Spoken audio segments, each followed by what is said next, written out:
Okay, welcome to the May 20th, 2024 meeting of the Yarmouth Board of Health. Just one note, this is a hybrid participation meeting, so you could be here, which I see we have a few people.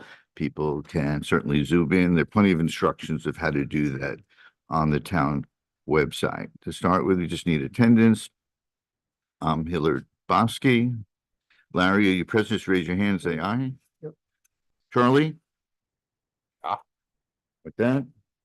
You can do it. Thank you. Okay, Mary? I think Mary's here remotely. We see your name. Mary, are you present?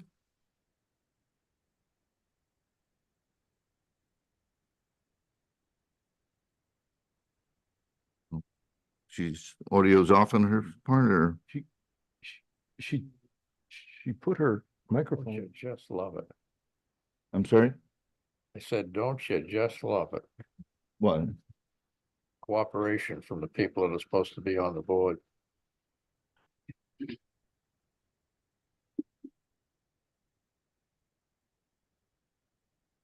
Eric, I know is not present, is not calling in. Mary, it just.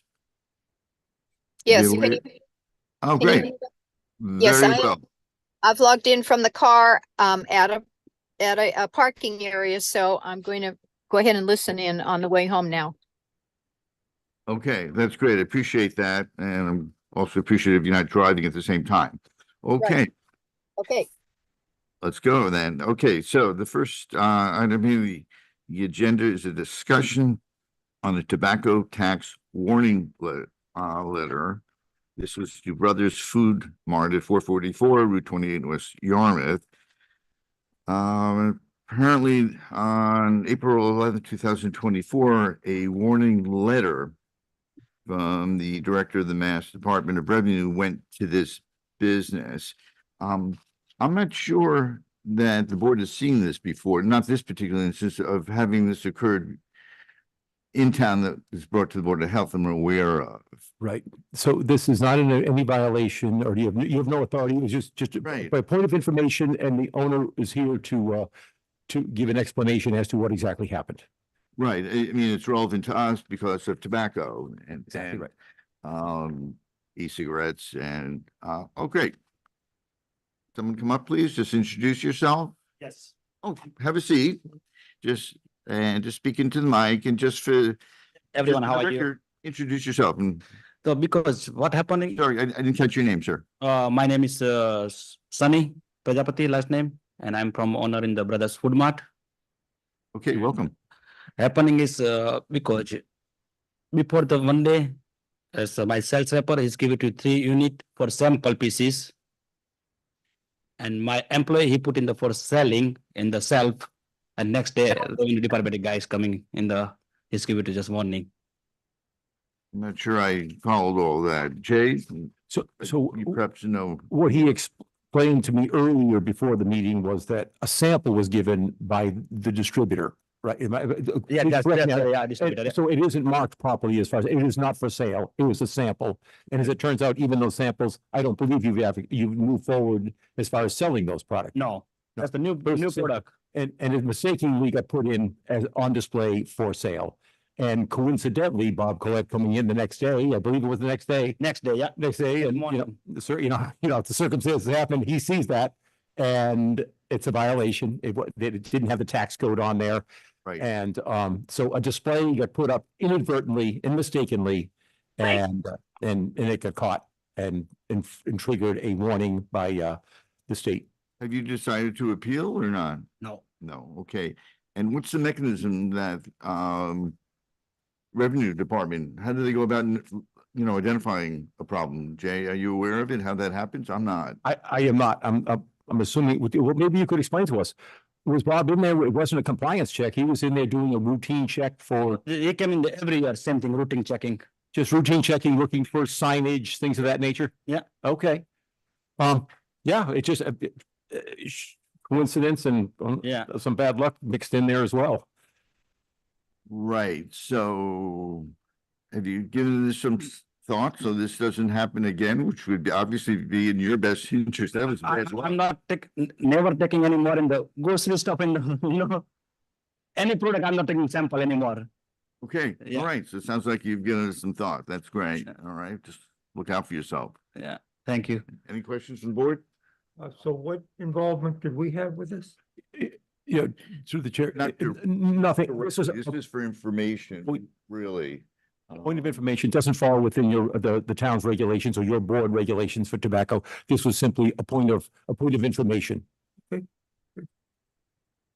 right, Thank you. okay. Yeah, Thank you for thank you. coming in, Yeah. sir.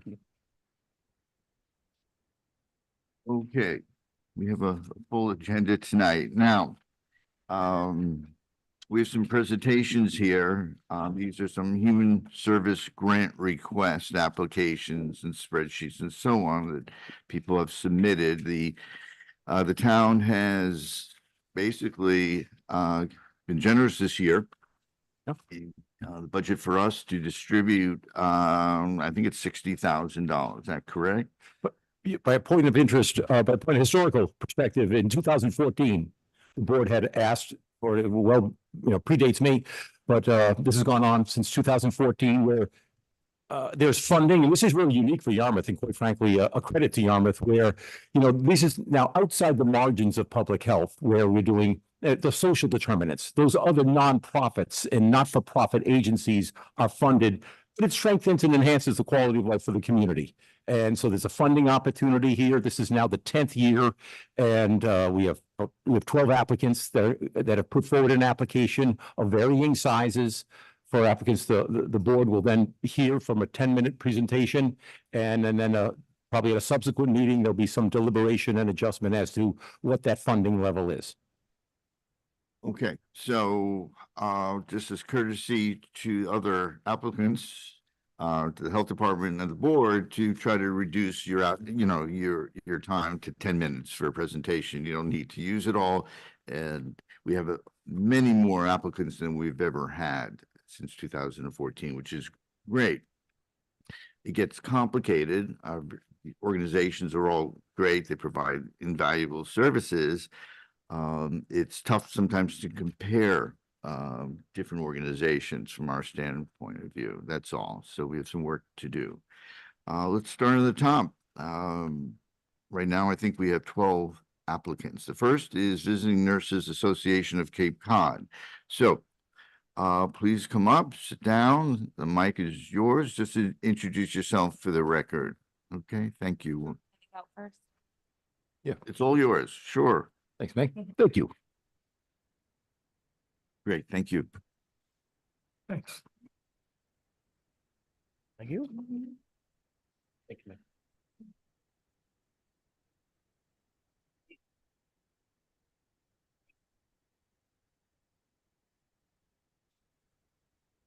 Hi, my name's Meg Payne. I'm the Director of Public Health and Provider Relations for the Visiting Nurse Association of Cape Cod.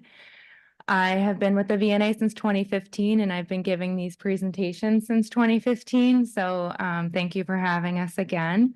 Although I've only been here since 2015, our public health nursing contract is longstanding with the town of Yarmouth. I think this is our oldest contract that we have.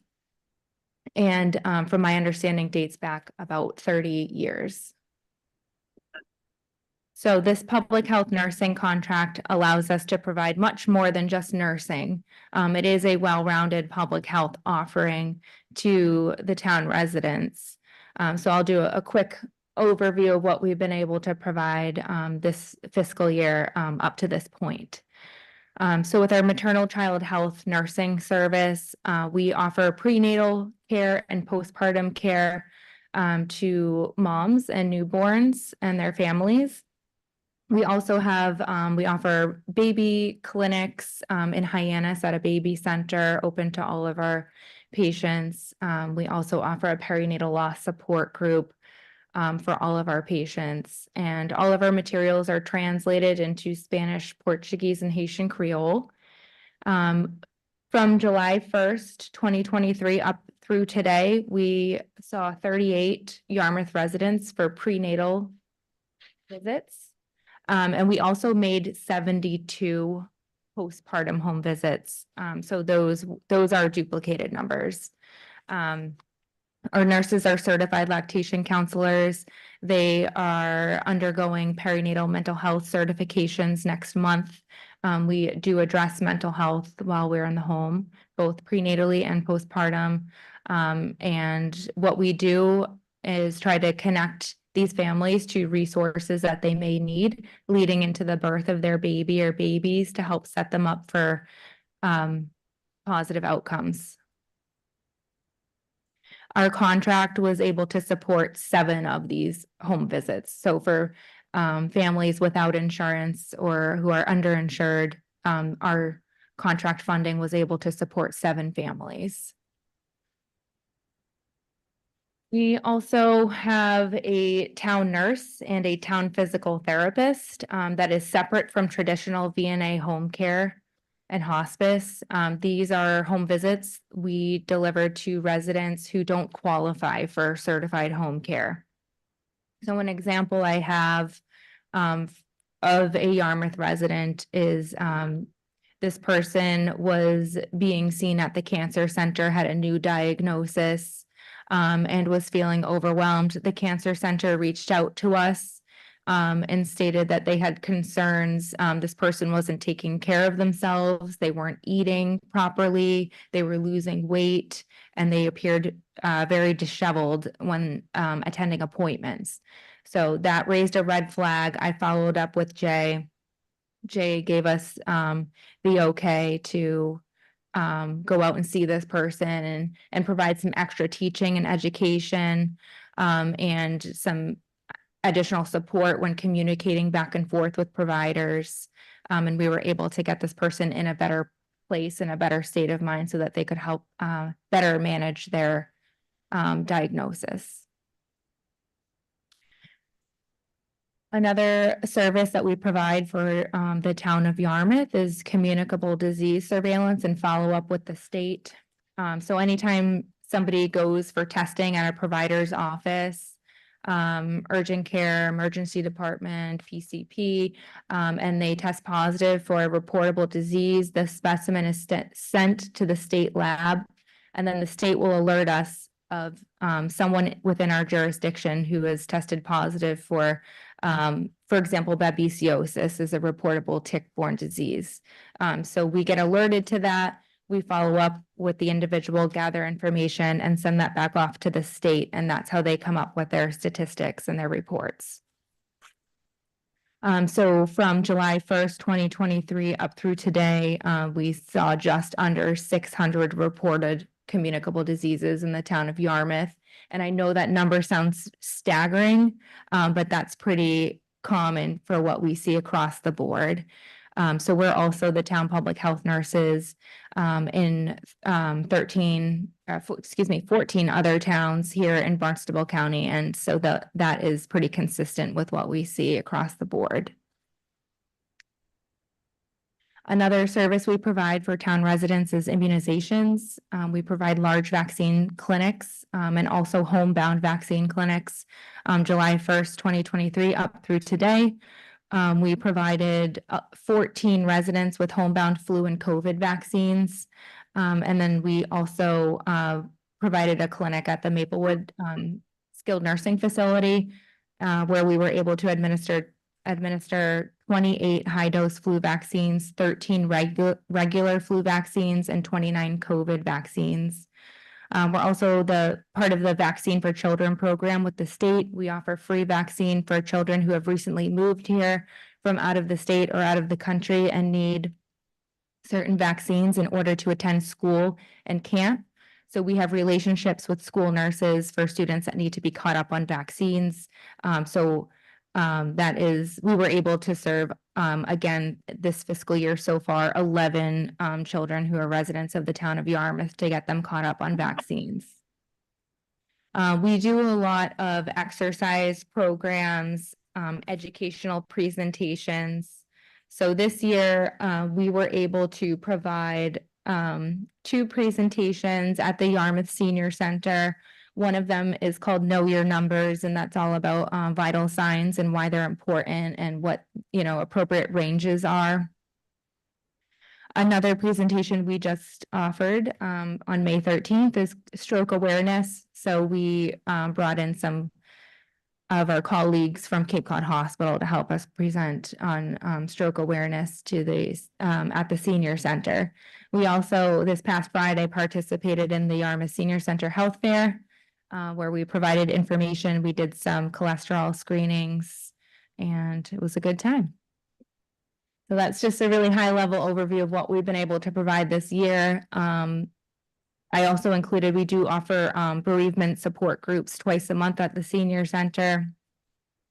We're able to offer a lot with what we have, of course, and I'm sure everyone else feels the same way. Given more funding, we would be able to provide a lot more. For example, exercise programs, we weren't really able to provide any this fiscal year just due to funding, but there is opportunity for us to be more involved with more funding. Any questions? Any questions or comments?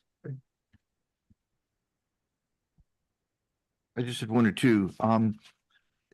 If you determine someone has postpartum depression, I'm kind of interested on it because we have a study being done over at the hospital. What happens with that diagnosis? What do you provide or recommend? So we provide education and we help normalize, what they're experiencing with terms, common terms that of symptoms like stress and things like that. So we try to normalize it with the individual. We educate them, but we also educate their support system in the home. If they are able to identify any changes in behavior. We are connected with Cape Cod Healthcare. We work very closely with the OB offices and maternity and we actually went live with the Epic electronic medical record system as of March 1st. So that provides a lot of transparency when communicating back and forth with providers on what's going on with an individual. Once everyone figures it out. Yeah, we've been doing really well. It's been a smooth transition, all things considered. Always that at the hospitals. And the other question I have, what happens if you determine at the senior center someone is hypertensive or hypotensive? What happens then? We would, provide education. With everything we do, we provide education, have a conversation with them. Maybe something's going on, beyond the hypertension. Encourage them, they're not our patients, so we can't really take control, but really encourage them to communicate with their provider and, if they want our help, we can help assist in that communication. Great. Anyone else? Anything? I would just simply, while Meg is here, the board will remember when we had the communicable disease concern with the migrants, the migrant site here, the VNA was incredibly helpful to us navigating that. Meg was available all hours of the day and into the evening of trying to coordinate. So I just want to, while you're here, thank you on that. We were able to navigate that and calm some concerns and clarify some information on what is communicable and what the risks were to the community and things of that nature. So that was a tremendous resource. So I hadn't really talked to you since then. So thank you on that. I appreciate it. Yeah, you're welcome. Yeah, it was kind of a unique circumstance. We all learned a bit from that. Thanks for coming in. Thank you. Thank you. Okay, next organization is Cape Cod Council of Churches Hands of Hope Outreach Center.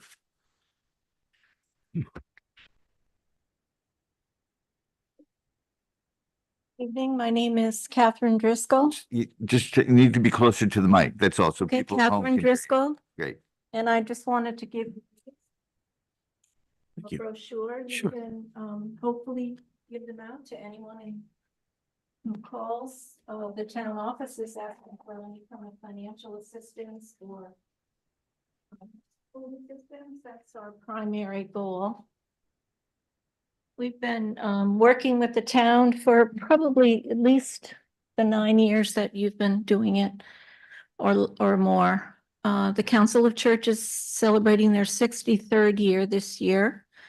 And there are a multitude of problems programs with the council. A baby center, Faith Family Kitchen, overnights of hospitality for people who need a couple of nights in a motel, homeless people. We also have support for foster families. And Hands of Hope is I would say the charitable part of the Council of Churches programs. We help with emergency assistance, with food and financial assistance. And most of our clients are from Dennis and Yarmouth. We have been located in Dennis for 20 years. And in 2016, we moved over the line into West Harwich. The building we were in was no longer feasible for us to rent. And we wanted to stay on 28 because at least 30% of our clients take the bus. Obviously, we're a 501c3 charitable organization. We get support from the council members, of which there are 40 plus churches and synagogues and other houses of worship that are part of the Council of Churches. And we get support from grants, individuals, and we have different municipal contributions, the towns of Dennis, Yarmouth, and the federal government. We get money from FEMA through emergency food and shelter. So our mission is to provide emergency assistance with food. We do have a food pantry open 5 days a week. We also have a delivery system that we work in concert with the county food coordinator. And she sets up the delivery program and we provide the food. We use capabilities, community connections, and volunteers to deliver the food. We deliver to about 60 Yarmouth residents a month. We also help with emergency assistance for eviction, prevention of eviction, utilities, and heating oil. And one of the things we want to do with the Board of Health funds, the human service funds from the town of Dennis are just a tad bit different. But because we're working with the Board of Health in Yarmouth, we like to use those funds for problems that come up throughout the year with people who have an issue with trash. We've done many dumpsters. We've done basement cleanouts. We've done Chase and Merchant and Nauset disposal runs. We've done water bills, people living with no water, people who have no power, living for months on end with no electricity. People who have no heat and are putting kerosene in, which is just a real safety issue. So we try to use the funds that we get from the Board of Health to cover most of that. We also have another contract with the town of Yarmouth through community preservation. And that is for primarily, well, I should say totally for eviction prevention. And one of the other things that we do is to make sure that every unit we support in any way for rental assistance is registered with the town and inspected. We'll contact Jay and Christine and just to make sure that every unit we work with is registered with the town. So they have an idea as well of what's out there, who the landlords are and what some of these places look like. We also help with providing SNAP applications, fuel assistance applications, And we do any number of other resources. People call us all the times for things as minor as, and we would work with the visiting nurses actually on this, the town nurse. We have people call us looking for medication for lice. They can't bring their children back to school.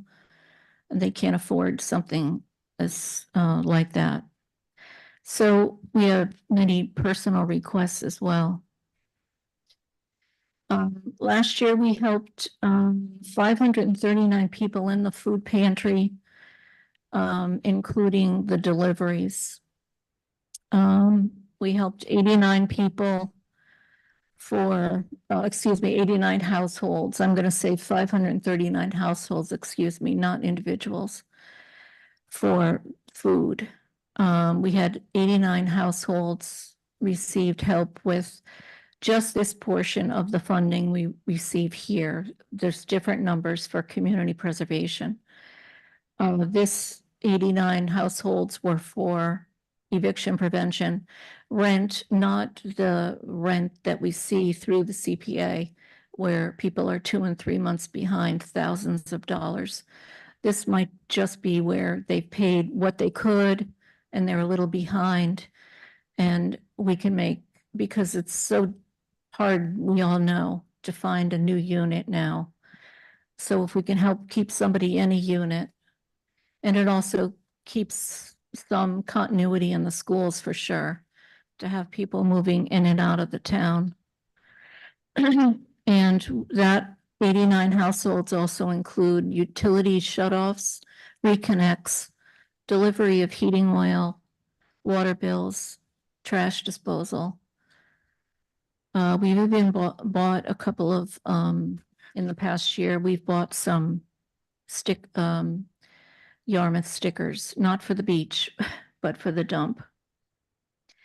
So in total for the previous fiscal year, we helped 628 Yarmouth households with those assistances. The town of Yarmouth makes up 38% of all the people that we help. And we also provide backpack assistance at the end of the summer and going into at the beginning of the school year. We work with some of the schools to see what it is we could help with through the nurses. And we also have families that come into the pantry that request that.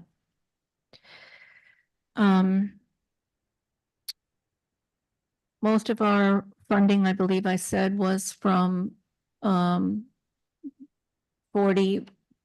to 40, depending on how many are currently in the council. Churches that help us, we get funding from the Needy Fund. They work with us on many.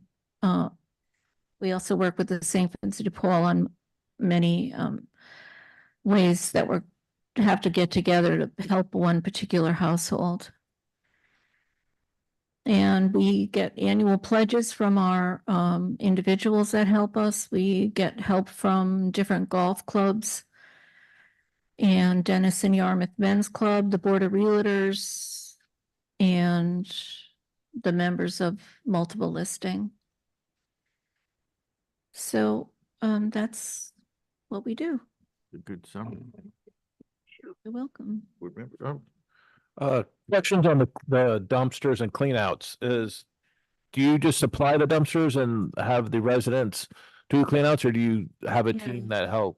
Well, we've done both. We have paid for the dumpster to be dropped off, or we pay when it's full.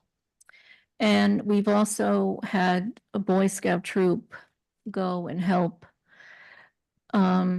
But we've been cautioned that that could be some liabilities, so we've mostly just left it up to the individuals. But because there's always a time limit, and sometimes people just are not able, for whatever reason, they're either older or they're have other handicaps, that we will, if we have to, try to find some help.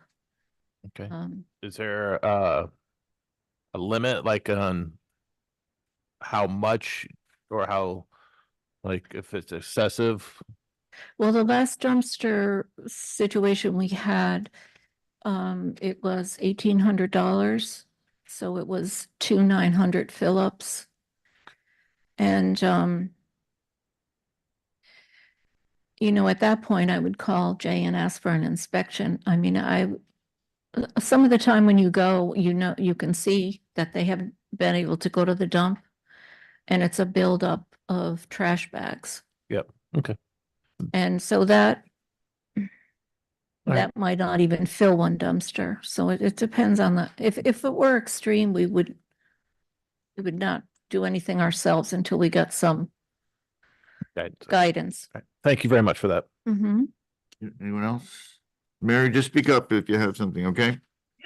Just tired listening to all they do. It sounds great. Yeah. Okay, thank you for coming in. Thank you. That's very helpful. Thank you. Welcome. Okay, Big Brothers Big Sisters of Cape Cod is next up. Actually, is it Independent House. Independent House? Is ahead of, okay, And fine. they're, Doesn't make any difference, really. they're, Indep- they're virtual. Independence houses, Is calling in. yes. Is someone calling in from Independence House? Scrap that. Yeah, he's listening. Okay, great. Welcome. No, do we look? There we go. Okay, we can see you now. Right now, we can't hear you yet.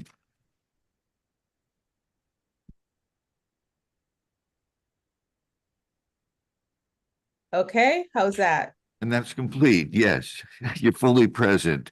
So just introduce yourself. Thank you for coming in. Yes.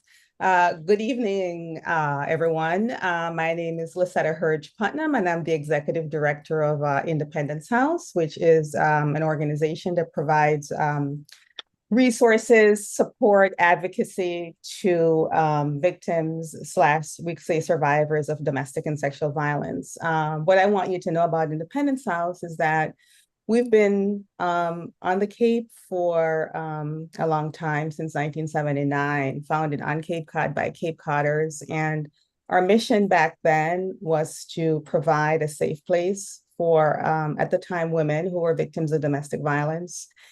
Because there was no safe place for them, those that couldn't be at home. And that mission has remained pretty relevant even after over 40 years. And we expanded our mission to work with survivors of sexual assault as well. So what I can tell you as someone that's been around for a long time, I've been the executive director for 25 years, and I want to take this opportunity to really express my thanks to the town of Yarmouth, Department of Health, for all of the support that you've provided in terms of funding to help us to serve survivors of domestic and sexual violence. So our organization really, all of our programs are designed to address I would say, myriad of issues that come up for someone that's experienced domestic violence or sexual violence. Some of those programs include like our Safe Plan Court Advocacy Program, that's where we have staff that are actually situated in the courthouse. We have little offices there. And that's what many people may typically think of as a restraining order. So that's just one continuum of the services that we provide. We have a hotline that's open 24/7. We serve people from ages 5 up to 80, I'd say, across the lifespan. So we work with children who have been exposed to domestic violence at home. And the reason for that is because it does have a traumatic impact on many children who may have trouble in the classroom concentrating. And we also work with children from about the ages of 5 to 12, where there might be a report of sexual abuse as well. We mainly work with adults in the age range of about, say, 30 and up, although we do work with teens as well. One of the programs that we're that we've been excited about for a number of years is what we call our Mentors in Violence Prevention program. And that is with in the Yarmouth school system in the high school, where we teach students to be, well, strategies, I should say, to be active bystanders in violence prevention. And we're hoping to move forward with that next fiscal year as well. We're also particularly concerned about what we call adults in later life who are also impacted by domestic violence. They have different needs, so we want to make sure that we're able to address those needs. For some people who are younger, they may decide to go into, say, we have a shelter program, we have a housing program. For older adults, really, we have to assess with them what's right for them. Most older adults are not going to leave their homes to go into shelter, go into housing, but they might call our hotline for support, or we may work with them at the senior center. Just depends on the particular individual. So last year for the town of Yarmouth, we served over 1,000 clients. These are duplicated numbers. Cape-wide, we serve about 8,000, and annually, that varies. It could be anywhere from 6 to 10. It just depends on the year.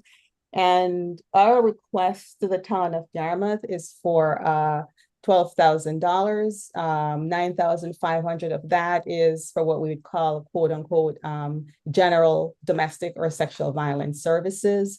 And the remainder we would like to dedicate to our MVP program and our adult in later life program. So I guess I would provide clarity by saying we're a comprehensive organization. That my term that some of you have heard me say before, it's from soup to nuts. It doesn't mean that we're trying to fix everything for all the survivors we work with, but what we do want to do is to be able to provide a comprehensive array of responses for survivors. So I did put my timer on, so I'm going to stop there and ask for questions if there are any. Anyone? Yes. Barry Lewis, Assistant Director. Question for you. Do you work just with female survivors, or do you work with male survivors also? We actually work with male and female survivors. I also did forget to say, I should give a shout out. We do collaborate with the Yarmouth Police Department as well. And Annie, who is the domestic violence advocate, there's a former employee of Independence House, and we still work closely together. But I will say, to answer the question even more specifically, this is why we do not identify, we don't say we work with women. A lot of women are impacted by domestic violence, but we have, obviously for you would know that we have, male survivors of sexual assault, but also people who might be in same-sex relationships or men. So we work with victims or survivors. We don't like the word victims, so we use it interchangeably with survivors. All right. Thank you very much. Mm-hmm. You're welcome. Anyone else? Charlie? Larry? Okay. Thank you again. Thank That was you. Very helpful for the board. Okay. Thank you for the opportunity. Okay, be well. Bye-bye. Okay, we're up to Big Brothers, Big Sisters of Cape Cod, if someone's here tonight. Virtual as well. You can see it, yes? JR. JR Mel. He's in. Okay, there's the name. All right. There we go. Okay, we can see you. And we just need audio, I think. Just need to hear you.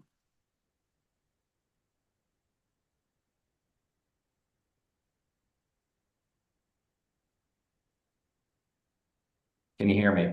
Yes, perfect. All right. Thank you, everybody. Apologies, I had planned to be in person, and the best laid plans sometimes just don't happen. So thank you to the town of Yarmouth for giving us a few minutes to talk about Big Brothers Big Sisters and the work we do on the Cape and Islands, but in particular for the youth of Yarmouth. Big Brothers Big Sisters, I like to say, does one thing and we do one thing well. We're a one-to-one youth mentoring program that provides youth from the community between the ages of 7 and generally around 18 with a thoroughly screened, caring adult mentor to meet with them in several different program models. Specific to Yarmouth, we run 3 different program models in which we serve youth. Our first is what everybody thinks of when they think of Big Brothers Big Sisters, are what we call our community-based mentoring program. It's a big brother, big sister, little sister, spending a few hours 2 to 3 times a month out in the community doing activities that they would enjoy doing anyways.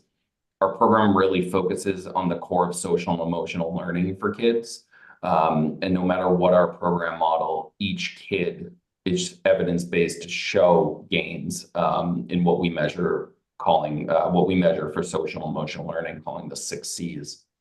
Our second program that we run in Yarmouth is in partnership with ME Small Elementary School. It's called the Lunch Buddies program. This program partners with various employers in the region. For example, Cape Cod 5, Cape Air, Shepley Wood Products, just to name a few. And the employers allow their employees an additional half hour on their lunch break to be a mentor to a kid in the school. This program model helps us to serve some of the highest need kids whose family potentially couldn't partner with a big or has just too much going on to meet the requirements of the community-based program. And so in this partnership with ME Small Elementary, it allows, once the parent's given permission, it allows the school to take a coordination with us as well as the big brother or big sister for those meetings that take place at the school. Those meetings are once a week during the school year over the lunch and recess block, same focus on social and emotional learning. Our last program model we run in Yarmouth is part of our Canine Sergeant Sean M. Gannon Bigs with Badges program. Sean Gannon was a 3.5-year big brother at the time of his death, and we've renamed our program in honor of him. Through Sean's program, we recruit officers from various police departments, including Yarmouth, to spend time 2 to 3 times a month or in the Lunch Buddies program once a week, being a mentor to a child who could benefit from that additional adult guidance. I've been with the agency as the director for the past 8.5 years. We've been fortunate enough that the town of Yarmouth has been a strong supporter of our programming. In my 8.5 years here, we've matched 78 kids from the town of Yarmouth with a big brother or big sister. And currently we're serving 36 kids in the town of Yarmouth in what we call an active match. So they're still active participants of our program. They haven't graduated out and are still seeing each other on a weekly or bi-monthly basis. Gonna pause there. Any questions? Anyone? It was very succinct. Yeah. Sounds like great work. Thank you. Well, thank you. You know, the Board of Health has been a strong partner with us for my 8.5 years, and from the record that I've seen for much longer than that. So I appreciate all that you do, and I would have to fire myself if I didn't encourage anybody listening who might want to be a big brother or big sister to check out our website. It's our biggest need right now. So thank you. Glad we could provide that just now. Good. Okay. Thank you.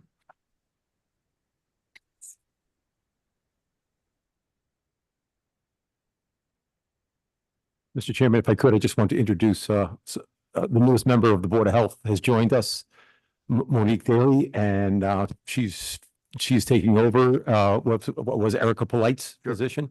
But the Board of Health, and you get a chance to meet them in person, but just want the Board of Health to recognize that this is the newest member of our staff at the Board of Health. Welcome. Welcome. On week, what, 3? So week 3. Week 3. So Mo, thanks for being here. Contact me anytime you got some questions or anything. Okay. Thank you. Okay. We're up to the Family Table Collaborative.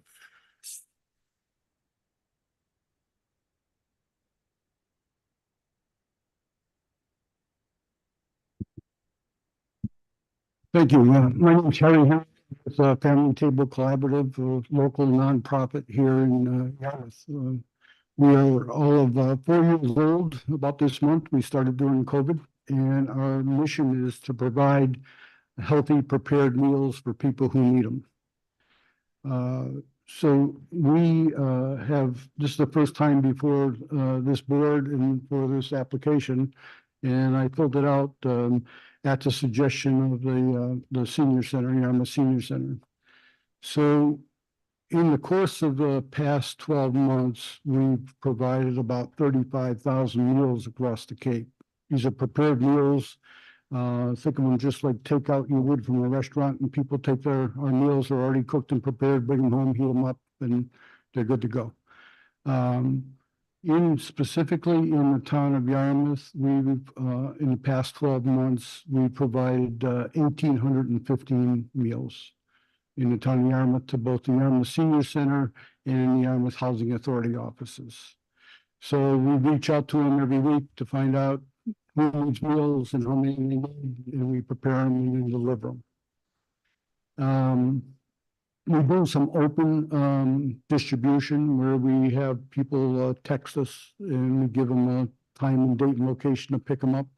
And that's across the Cape in various towns, but specifically for Yarmouth, it's 1,815 meals.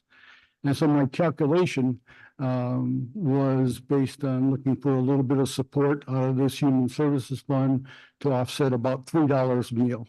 So that's the $5,445 I've asked for here. It costs us about $7 cost out of pocket to get a meal out. So we're looking for a partial help in terms of what we do. We operate out of the old Riverway Lobster House. We are a volunteer-led organization. We've got about 500 volunteers.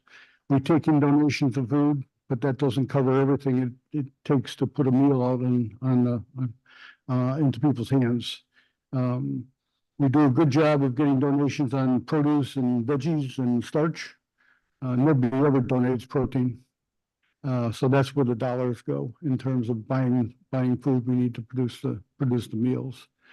Any given week, we're producing between 700 and 1,000 dinners. And the donations we get don't cover producing that many meals, so we're buying a lot of food. We're also buying packaging. That's another part of the cost of producing meals. You got to put them in a package in order for people to take them home and heat them up. And you got to operate the operation. The utility company doesn't really care that we're a nonprofit feeding people. They send us a bill, and so with the number of burners and stoves we have and walk-in coolers, there's a big utility bill. So those are the kinds of costs we have. We are not. Our funding comes mostly from individual donations, from a few grants. We don't get any federal money. We do operate different food services out of the Riverway. We do catering, we do events, and those are revenue generating to help us pay for the mission of the collaborative. So that's who we are. Like I said, it's volunteer based. It's throughout the Cape. We provide meals from Falmouth, Sandwich, all the way up to right now up to Eastham and Wellfleet, and serve basically every town on the Cape. Our meals go into not only senior center, just like here, or housing authority. We do a couple of other housing authorities, but group homes, veteran homes, some shelters. So those are the people that tend to need the dinners that we provide.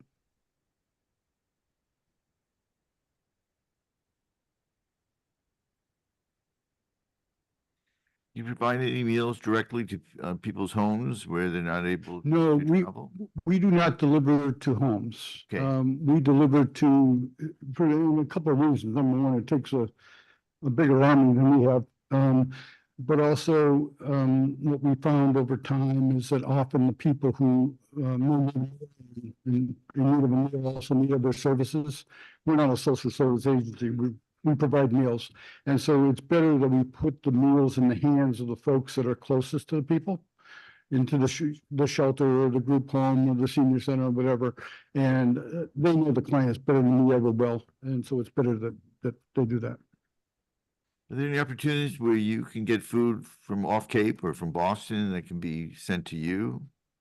Well, we do purchase, from off Cape, the big, food distributors. Yeah. We purchase from, yes. And all that has to be paid for. Oh, yeah. Yeah.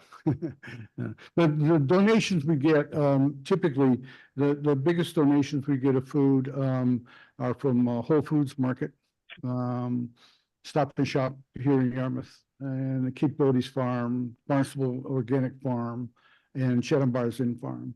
We take in about 2 tons of food a week. Wow. And yeah, so it takes that kind of an army. You gotta sort through it, you gotta figure out what you can use, you gotta figure out what you have to turn right back. We have partnerships with missions and churches and all, so they can take care of the families. If we have stuff, we have to turn around quick. And just for example, I walked in the kitchen, 2 weeks ago, and there were 14 cases of bananas there. Now, we don't make that much banana bread. I don't know what else you do with bananas. I don't know who out there bought 14 cases more than they could sell, but we wound up with that kind of a product. And so we're able to call a couple of churches and ministries and say, hey, we got bananas, can you get them out to your folks? And we can distribute them out that way. But, the typical thing is, rice, potatoes, pasta that we can put into a meal. We'll buy the chicken, we'll buy the pork, whatever. And then, of course, especially in the summer, we get all the produce from the farms. We'll get cases and cases of produce. But the big challenge for us is, and for anybody that would take in food like this, is you have to first go through it. That little spot on an apple can't be sold in a store, but we can cut it out, we can chop it up, we can use it for something. Then you've gotta cool it, right? So we got double walk-in refrigerator, we got a walk-in freezer. So we have people that go ahead and process that food, put it into the coolers, and then the chefs can figure out how we're gonna use it into dinners later. So it's a big, many piece part moving operation. And like I said, just specifically for the town of Yarmouth, we go to the senior center every week with meals, and we go to the housing authority, I think, twice a month with meals. And like I said, to the total of over 1,800 meals in the past 12 months. If people from the community want to donate food, what's the best way for them to do that? On our website, there's a place to donate food, there's a place to donate money, surprisingly. There's a place to volunteer, different tabs, hit it, and the website is, people are listening. www.familytablecollaborative.org. Okay, any questions, anyone? Yes, Okay. I know you good. said you're not a social services agency, but I think I've read about sessions that you've had there at the old Riverside House restaurant where you had agencies come in from the community and gave out information on the resources that they can provide. Yes. Yeah, we partner with a number of different agencies, and they'll hold different nights. So sometimes they're holding a coffee or like an appetizer event or just an information session. But as I think most people know, the size of this place is pretty big. It's one of the bigger facilities around, so you can fit a couple of hundred people in there. It's a good way for the community to come together. And if I could, just one side note, we rent that facility. That is owned by the person that still ran the Riverway. And one of the things he told us when he decided to close the restaurant was he could sell that building and others would come in, and someone would come in and probably run a restaurant. But he thought the building itself had a bigger community purpose.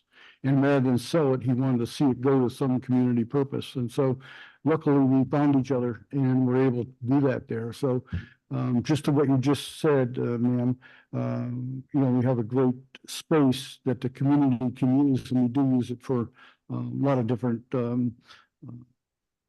service organizations in the community. Great, okay, Thank you. thank you. Thanks for coming in. Thank you. Okay, we're up to Behavioral Health Innovators. Anyone here from the organization? Anyone calling in? There she is. Stephanie. Okay. It's Stephanie. Yes, can you hear me? Very well. Welcome. Thank you. This is my debut appearance before the Yarmouth Human Services Committee, so I really appreciate it. And I guess it's the Department of Health we're addressing right now. Just, excuse me, I hate to interrupt. Just introduce yourself, your name, so people at home can know who you are by your name. That's all. Sure. I'm Stephanie Briety. I am the CEO of Behavioral Health Innovators. It's a nonprofit that's been on the Cape since 2015. And we work to address the gaps in services for the 13 to 24-year-old population, especially as regards substance use challenges and related mental health issues. So it's a pleasure to see you or meet all of you. And I want to tell you a little bit about Behavioral Health Innovators and then address the specific program that we are seeking funding for. So the organization is working to create a continuum of supports for young people, particularly that age group, the 13 to 24 population, but primarily the students in our schools. And in this case, Dennis Yarmouth Regional High School. Our very first grant was a $500 grant from it was a philanthropy class, an 11th grade elective at DY High School, which students were very concerned about their friends and the substance use problems that were plaguing their friend group and their schools. And out of 100 organizations, they selected ours because they said that we were working to create safe, supportive spaces where teenagers could gather, build awareness around their substance use, and find the tools to address, a more positive plan or pathway to wellness through those tools. So I don't know if you've heard of Recovery High Schools, but we have 5 in Massachusetts, and that is a model of a school where students who are substance dependent can get their academics done at the same time getting recovery supports. And Cape Cod does not have a recovery high school, but more importantly, the gap in services for teenagers either with a substance use issue or coming back from treatment from a substance treatment center, there's no supports on Cape once they come back onto the Cape. So we partnered with Dennis Yarmouth Regional High School back in 2017 and started an alternative peer group, which is a program you may have heard of and is supported, by the towns Cape-wide. And that's a program, a 6-month program. We partner with Duffy Health Center in that program. There's a site in Dennis and in Falmouth, and students come after school 2 days a week for counseling, recovery coach support, peer mentor support. And it's remarkable how many young people can find recovery in their teen years. So these are young people that are on a path really heading for a full-blown addiction and can really, address that in a safe and supportive space that we've created. The program that I want to talk about today is another program called the PASS program. So as you can imagine, students facing suspension and sent home from school for substance use or other behavioral problems don't usually get better as a result of the suspension and the time alone at home. So this is a program that actually was launched on the North Shore back in 2017 that we learned about at a conference. And it's a brief intervention and referral to services for teenagers, students facing suspension. And it is now open to students not only facing suspension, but students who need substance use support and mental health support. And the program last year served 100, and this current year, 2023 to 24, served 120 students. And the prior year, it served 92 students. So Over 200 students have gone through the PASS program. It stands for Positive Alternative to School Suspension. And we are poised to open a middle school PASS program. DY High School and DY Middle School, Intermediate School, are partners in this endeavor. And we're the ones that came to us and asked us to create something that would supplement the social emotional tools and programs they had inside of school, but to particularly address the harmful effects that suspension has on this young population. So just briefly, the metrics from those 200 students, 70% when they come into the PASS program, they are assessed by a licensed clinician. 70% have a severe mental health or substance use diagnosis. Of that 70%, only 30% are getting services. So the program, it's usually a 5-day stay at the PASS program. It's held in Centerville, which is, located, in it kind of in the middle of the Cape, so most schools can get the transportation that we provide to program. So it's a referral, a brief intervention and referral to services. On the Cape, there's at least a 3 to 6 month wait for a young person to get in to see an individual counselor outside of school.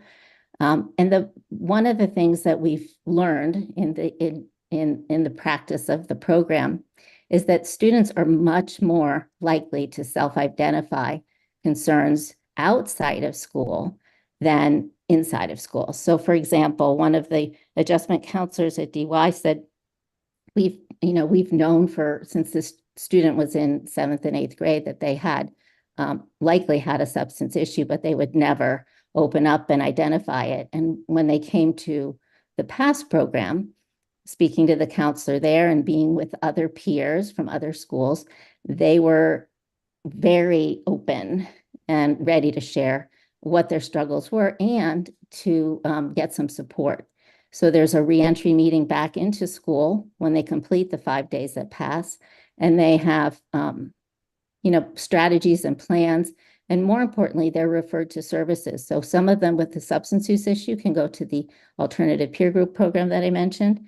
Others are plugged into services, individual counseling services, and families are supported because many of the issues are, family issues that we have uncovered.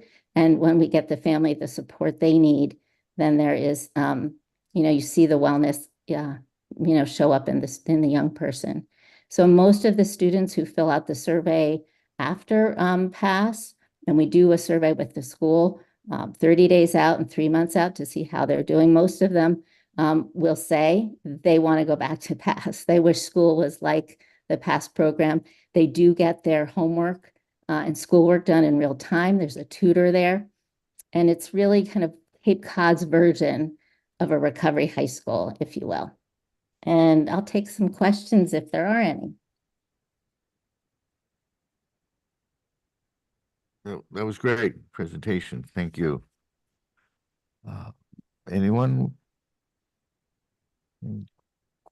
Questions? Anyone at home? Mary? We're in the car. No question. You good? Okay. I Thank will, you. with just a little bit of time left, may I just add? Absolutely. We've served 20 students from 20 Yarmouth resident students from DY. So from the town of Yarmouth in the last year and a half that we've been open. And we've also kind of shown that the cost of the program is over $2,300 per student. So, it's not an inexpensive endeavor, but if we are ever going to get ahead of the addiction crisis on the Cape, we need to start with our middle schoolers and our high schoolers. Thank you for the time. I'm sorry, I just have one question. What is of your volunteers? Looks like there are 25 of them. What do the majority of them do in the organization? That would be fundraising events in order to raise funds for the programs. We get a lot of funds from towns, human service departments in the towns. But also for example, we have a pickleball tournament coming up on June 1st, if anybody's interested. So they run a lot of the fundraisers and support support the program by, getting out into the community and talking about it. As you can imagine, not a lot of people are very forthcoming about their child's substance use or their own substance use on Cape Cod. For sure. Okay, thank you. Thank you. Okay, we're up to Harbor Health Services. If someone's here this evening. Amy's online. Anybody up there? Yep. Harbor Health. Looks like Amy is. Okay. There was Amy, and now I. Hi, can you hear me? Very well. Okay, well. great. It doesn't look like my camera is working at the moment. So apologies. Not sure what's going on. Are you able to see me or is it just hearing? We just hear you. We're not. All right. You. All right. Well, apologies that you can't see me. I'm not sure why. But first of all, I just want to introduce myself. I'm Amy Bowen. I am the Vice President of Marketing and Community Engagement at Harbor Health. Some of the areas that I oversee include our grant funding and community relations, which is why I have the honor of being here tonight. Again, my apologies. Not only can you not see me, but I'm not in person. I was scheduled to work out of our Mattapan office today, so not able to join in person. Tonight, I wanted to talk a little bit about our dental assistance training program. This is a healthcare workforce on-the-job training program that we're very proud of at Harbor. Just by way of a little background about Harbor, we are a registered 501c3 organization and also a federally qualified health center.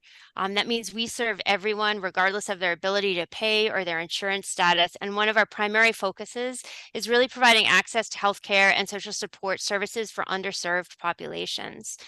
We have 2 locations on Cape Cod, Harbor Community Health Center in Hyannis and our Ellen Jones Community Dental Center in South Dennis.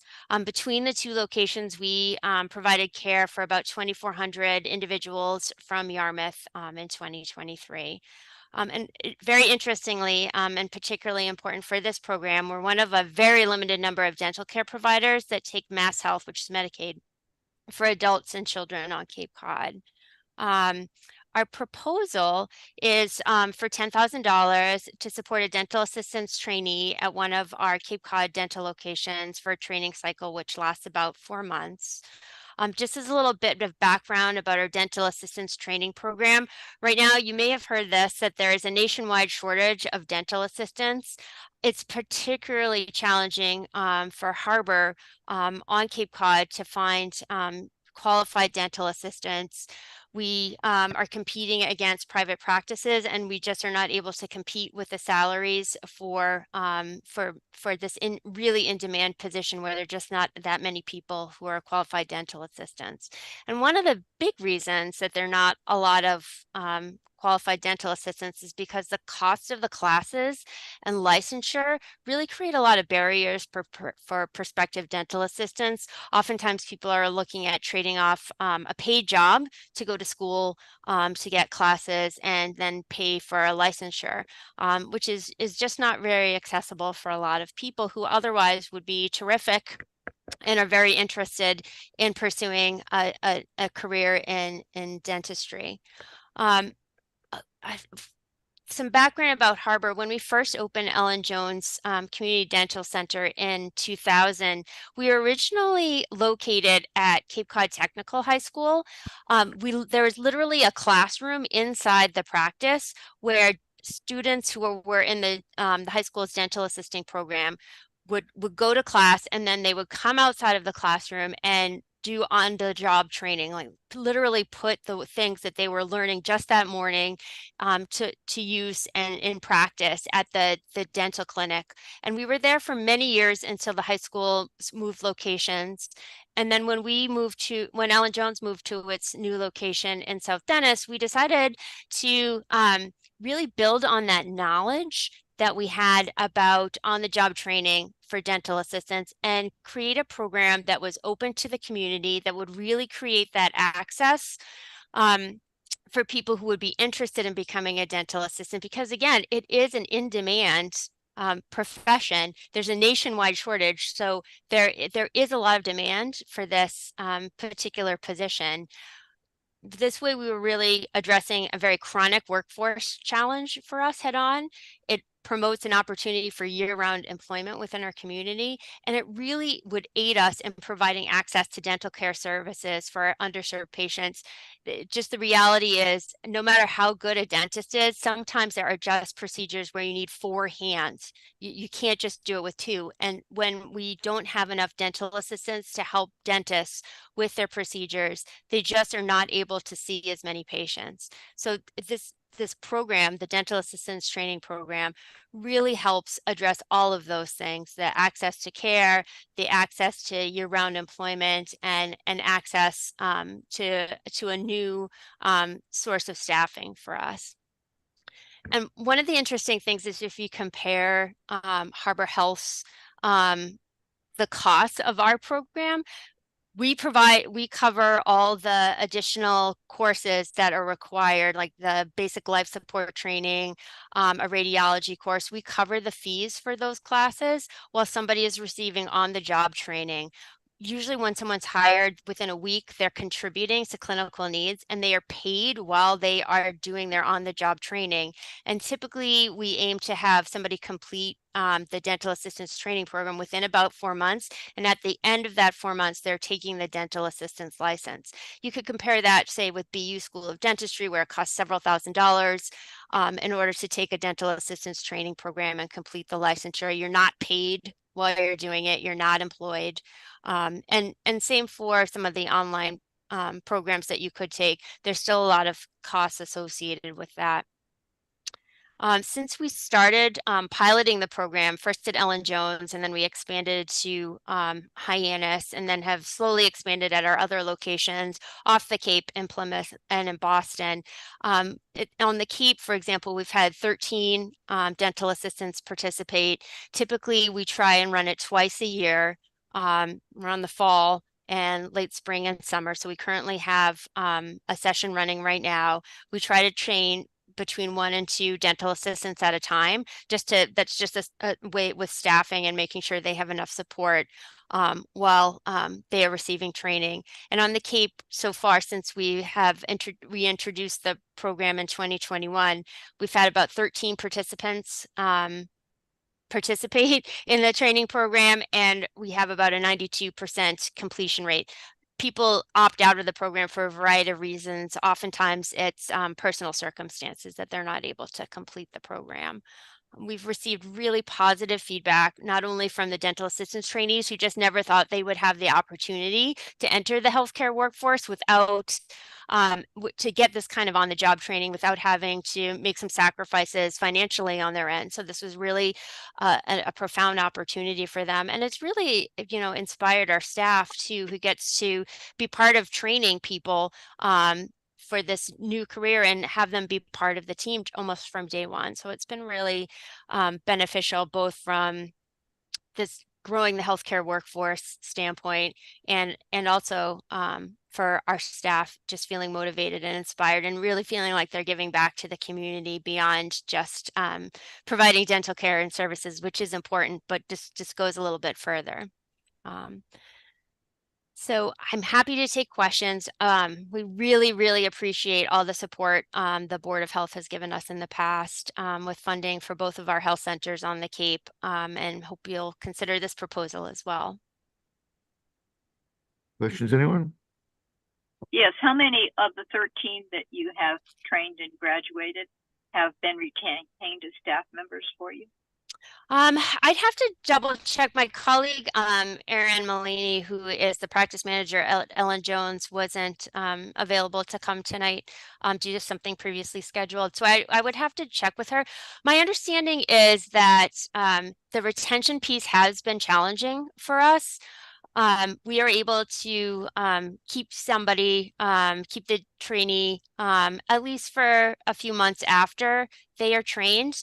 And then we often find that we are losing them to private practice where they earn more money. So we can't really blame them for that. We feel fortunate they were able to help them on their career, but that kind of speaks to why having this continuous training an option for people to bring them into this workforce, to give them the training and try and inspire them to be a part of a community health center is so important to us. We fund this program through a variety of grants.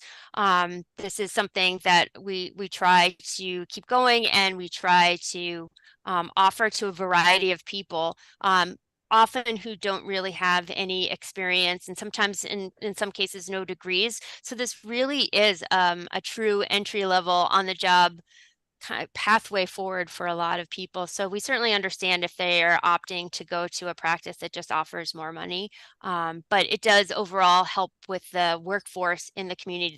This is the shortage of dental assistants impacts all dental care everywhere. It's not just at Harbor or public health or federally qualified health centers. It's everywhere. So still giving back to access for dental care. Thank you. That was very clear. Thank you. Sure. Anyone? Yeah, Barry Lewis, Assistant Health Director. What is one of your biggest obstacles in getting or recruiting new students? In recruiting new students, I think helping them, we definitely have had a good response whenever we've done recruiting for this particular opportunity. We usually don't have a shortage of people applying for the dental assistance training program. It's the qualified dental assistants that we have the shortage of. People are just so excited to see that they can get paid to get on the job training, to get a lot of their fees and classes and even their licensing exam fee paid for, and they get all sorts of support to take the exam. So it's not the dental assistant trainees that we have many challenges recruiting. It's really, we have to keep the program small. That's due to our staffing and just making sure that people are getting the attention that patients and the dental assistant trainees are getting the attention they need to really learn and get that on the job training. So it's intentionally small, but it still remains that the recruiting issues for dental assistants, once they've gone through the training program, is really challenging. And again, that just goes back to, for Harbor anyway, we're a public health agency. We serve underserved populations. We just can't offer the same level of salary as a private practice. So that's our biggest challenge for dental assistants. So Thank you. Okay, thank you. Thank you. Okay, next up here is Dan Gates, looks like AIDS Support Group of Cape Cod.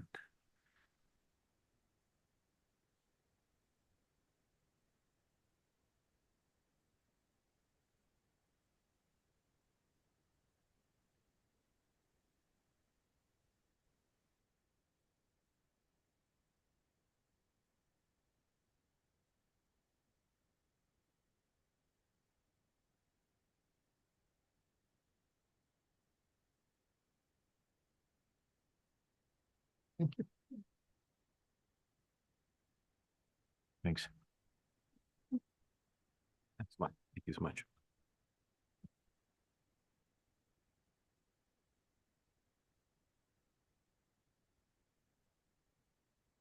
Hey, good evening, everyone. My name is Heather Murphy, and I'm the Chief Programs Officer for AIDS Support Group of Cape Cod. Thank you so much for allowing us to present to you this evening. Thought I would go ahead and start with our mission. The AIDS Support Group of Cape Cod saves lives through prevention, education, and life-sustaining services that address public health crises to build healthy communities across the Cape and Islands. ASGCC is now the only AIDS service organization on the Cape and Islands providing services to ensure that our clients have access to a continuum of care that meets their needs. We provide 3 types of services: direct services to people living with HIV, prevention and screening services for HIV and other STIs, and harm reduction services to address the substance use crisis on the Cape and Islands. Services are available at our brick and mortar sites in Provincetown, Hyannis, and Martha's Vineyard, and through our 2 mobile outreach vans. One is a large van that houses 2 confidential offices and offers all of our services, and is based primarily in Falmouth. And the second is a smaller van which offers mostly harm reduction services that's based in Hyannis and serves all of the Mid and Upper Cape. Our services are always free and available to all, including residents of the town of Yarmouth.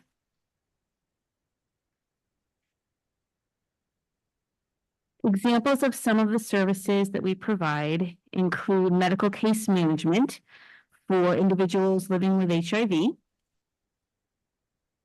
Those services include ensuring continuous access to comprehensive medical and prescription health coverage, helping to maintain engagement and retention in medical care and HIV prescriptions, assisting in applying for appropriate financial benefits, providing access to food resources and referrals, including SNAP benefits, local food pantries, and our monthly ASGCC food boxes. Assisting with transportation services to medical, dental, and behavioral health appointments, and providing housing assistance, including help with housing searches, advocacy with landlords, referrals to temporary housing, support to complete housing applications, and assistance with renewals. For our harm reduction services, we have syringe exchange program. We offer fentanyl test strips for individuals that may want to test their substance to determine if fentanyl is in the substance. Sexual health screenings. Short-term health navigation, which is meeting with individuals and helping to determine if they need additional resources and services and connecting them with those services. We provide Narcan trainings and Narcan distribution and education to individuals as well.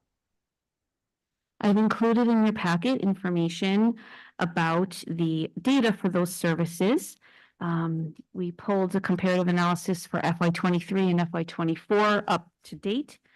So for example, in the town of Yarmouth, we collected in FY23 7,350 syringes, and to date, we've collected 6,570 syringes.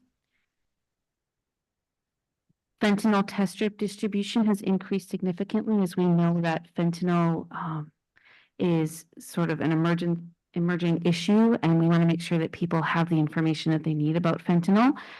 So that has increased to 143 fentanyl test strips.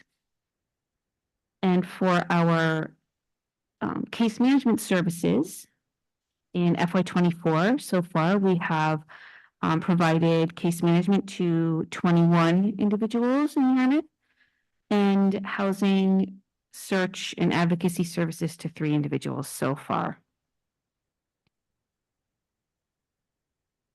I also included some information about overdose deaths in Yarmouth and then in Barnstable County. We know that opioid-related overdose is a significant concern, and that's directly related to a lot of our services, including Narcan education and training.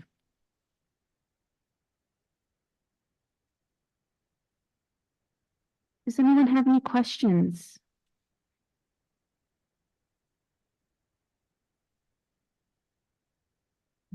You're listing Narcan encounters. What qualifies something to be an encounter? So meeting directly with the individual to provide them education and distribution. Yeah. You're welcome.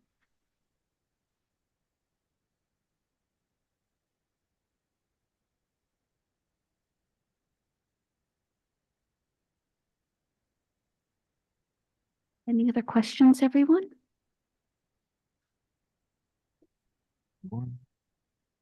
Good, thank you. Thank you for your time. Appreciate you Thank you. coming in.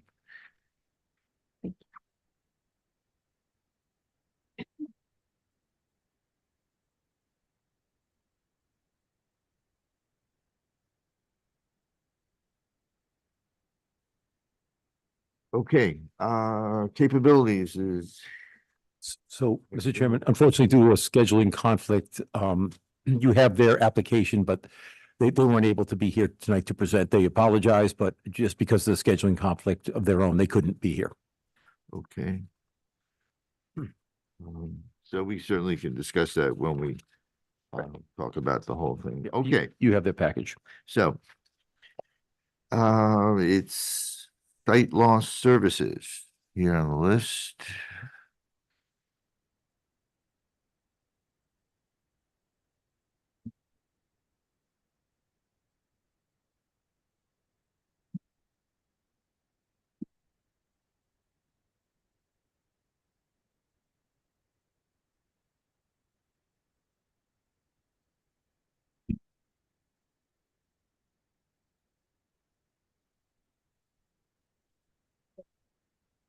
Okay. It's not really a good, it's sort of short.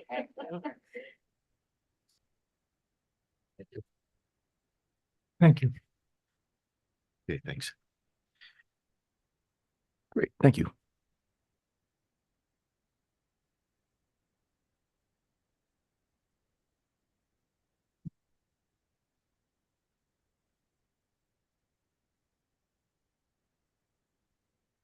So my name is Rhonda Guerin, and I am the Executive Director of Sight Loss Services. We are a nonprofit organization that supports folks on Cape Cod who are blind and visually impaired. We are located in South Dennis, but we do serve the entire Cape, and we are also starting to branch out a little bit into the islands. So unfortunately, the chairman of our board couldn't be here tonight. He's sort of our funding guy. He secures the funding, I spend the funding. So I will talk to you about a little bit about what I spend the funding on. And since he wrote the grant, we've also expanded a little bit of our programming. So I think he mentioned 7 areas and we now have 8. The first one is our information and referral network, and that's just the way it sounds. Somebody calls the office with a question and we hook them up with whatever service they might need based on their question. The second one is education and awareness. This includes our quarterly newsletter, and it also includes things such as health fairs. And I had the pleasure of attending the Yarmouth Health Fair, or the Wellness Fair, the Good Health and Wellness Fair on Friday.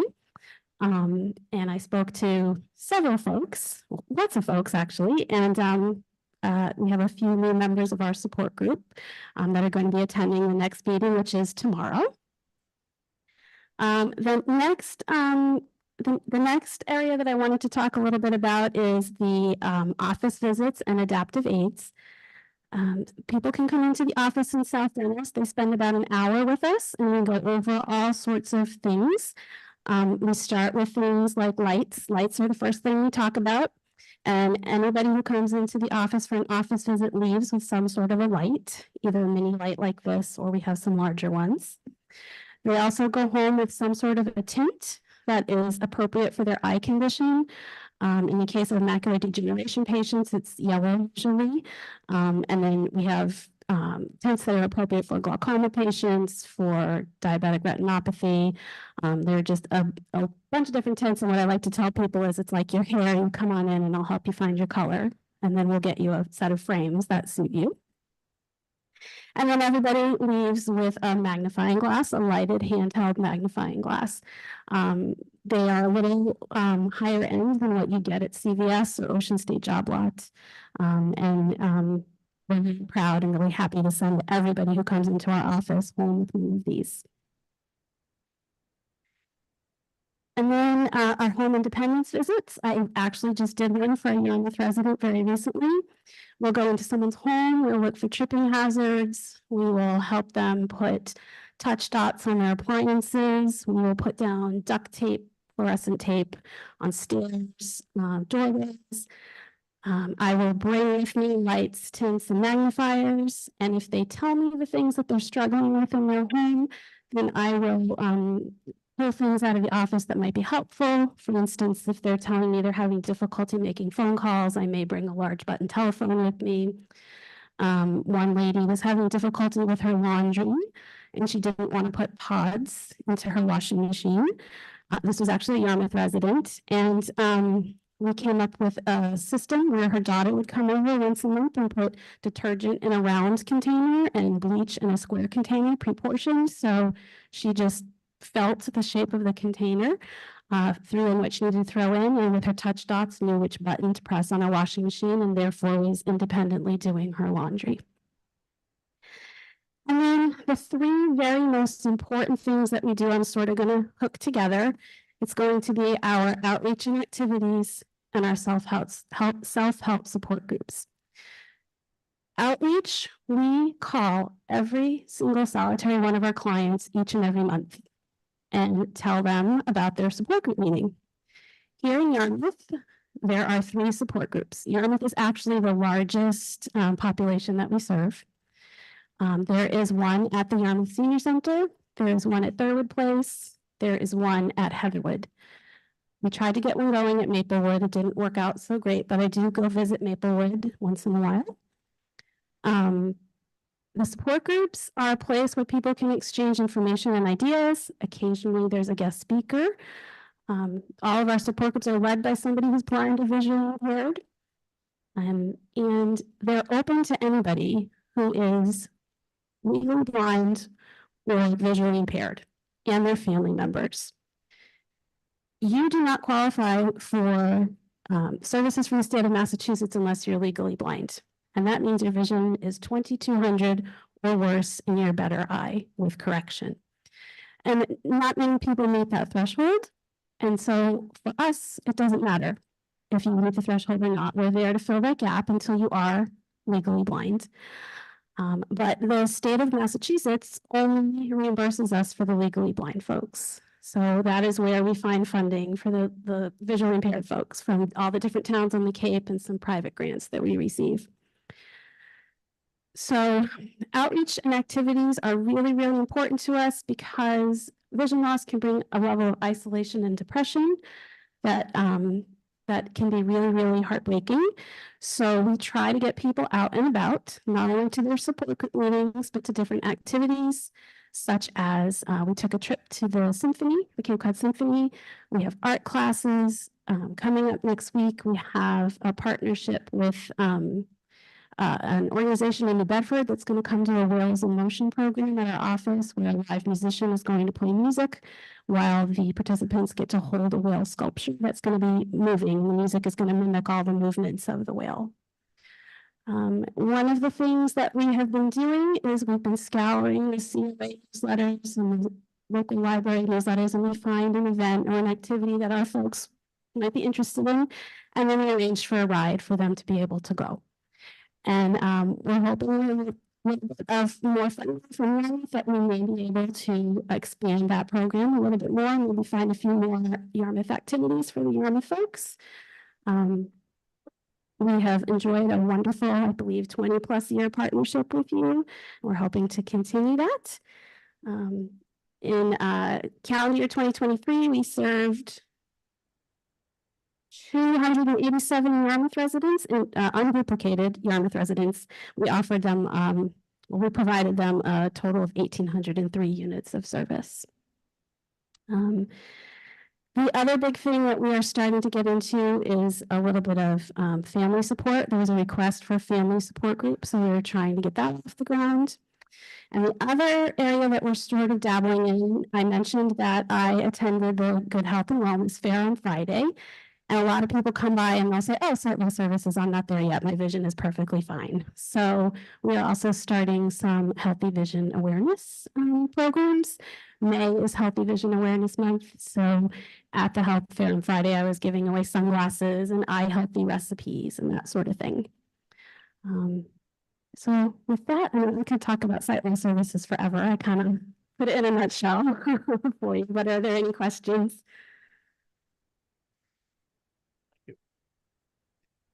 Anyone? Tell us something a little bit about transportation for these people. So for the support group at the COA is very, very generous with their van. So we can call and we can say, you know, this person needs a ride, and usually they're able to accommodate. If they are not able to, if they're short a driver that day or whatnot, so these activities usually happen outside of the town of Yarmouth, which obviously the COA cannot provide the transportation. So we use a company called Habilitation Assistance. They are based in Plymouth, but they have an office here in Yarmouth over by Stop and Shop. You probably, for Stop and Shop on Long Pond Road, you probably see all the habilitation vans all lined up in the parking lot. We use them. And then they also have a pretty serious driver shortage. So when they can't accommodate us, we use Prime Medical Transportation a lot. That's also a new program that we have. We partnered with Elder Services. We received a grant from them to provide medically assisted transportation to folks who are 60 or older that need to get to cataract surgery or things, procedures where they're going to be under anesthesia and they need somebody to be responsible for them, and they don't have family here. So we will arrange a ride to cataract surgery for them with the medical transportation company. Providing any assistance of what people can do at home on computers? Well, you can't be released. They won't release you from OCB in Sandwich without somebody being responsible for you and to leave the building. Once you get home, you're fine, but they won't let you out of the building without somebody being responsible for you. So that's where the medical transportation company comes in. Maybe I didn't follow that. What I was really asking about at home and the use of the computer, is there anything that's provided for someone in order they can see a screen? So most of our clients, I can count on my hands how many clients are under the age of like 80 probably. So most of our clients are very technology resistant. But if somebody were to ask for that, we would help them to secure that. You mentioned newsletter. How do our residents find you? So we do have a website, www.sightloss.org. We actually did receive a grant recently to upgrade it. So please, if you look at it now, come back again another day. But you can go to the website, pop us an email and contact us page and let us know you'd like to receive the newsletter. It comes out quarterly. Great. Okay, thank you. You're welcome. Thank you for having me.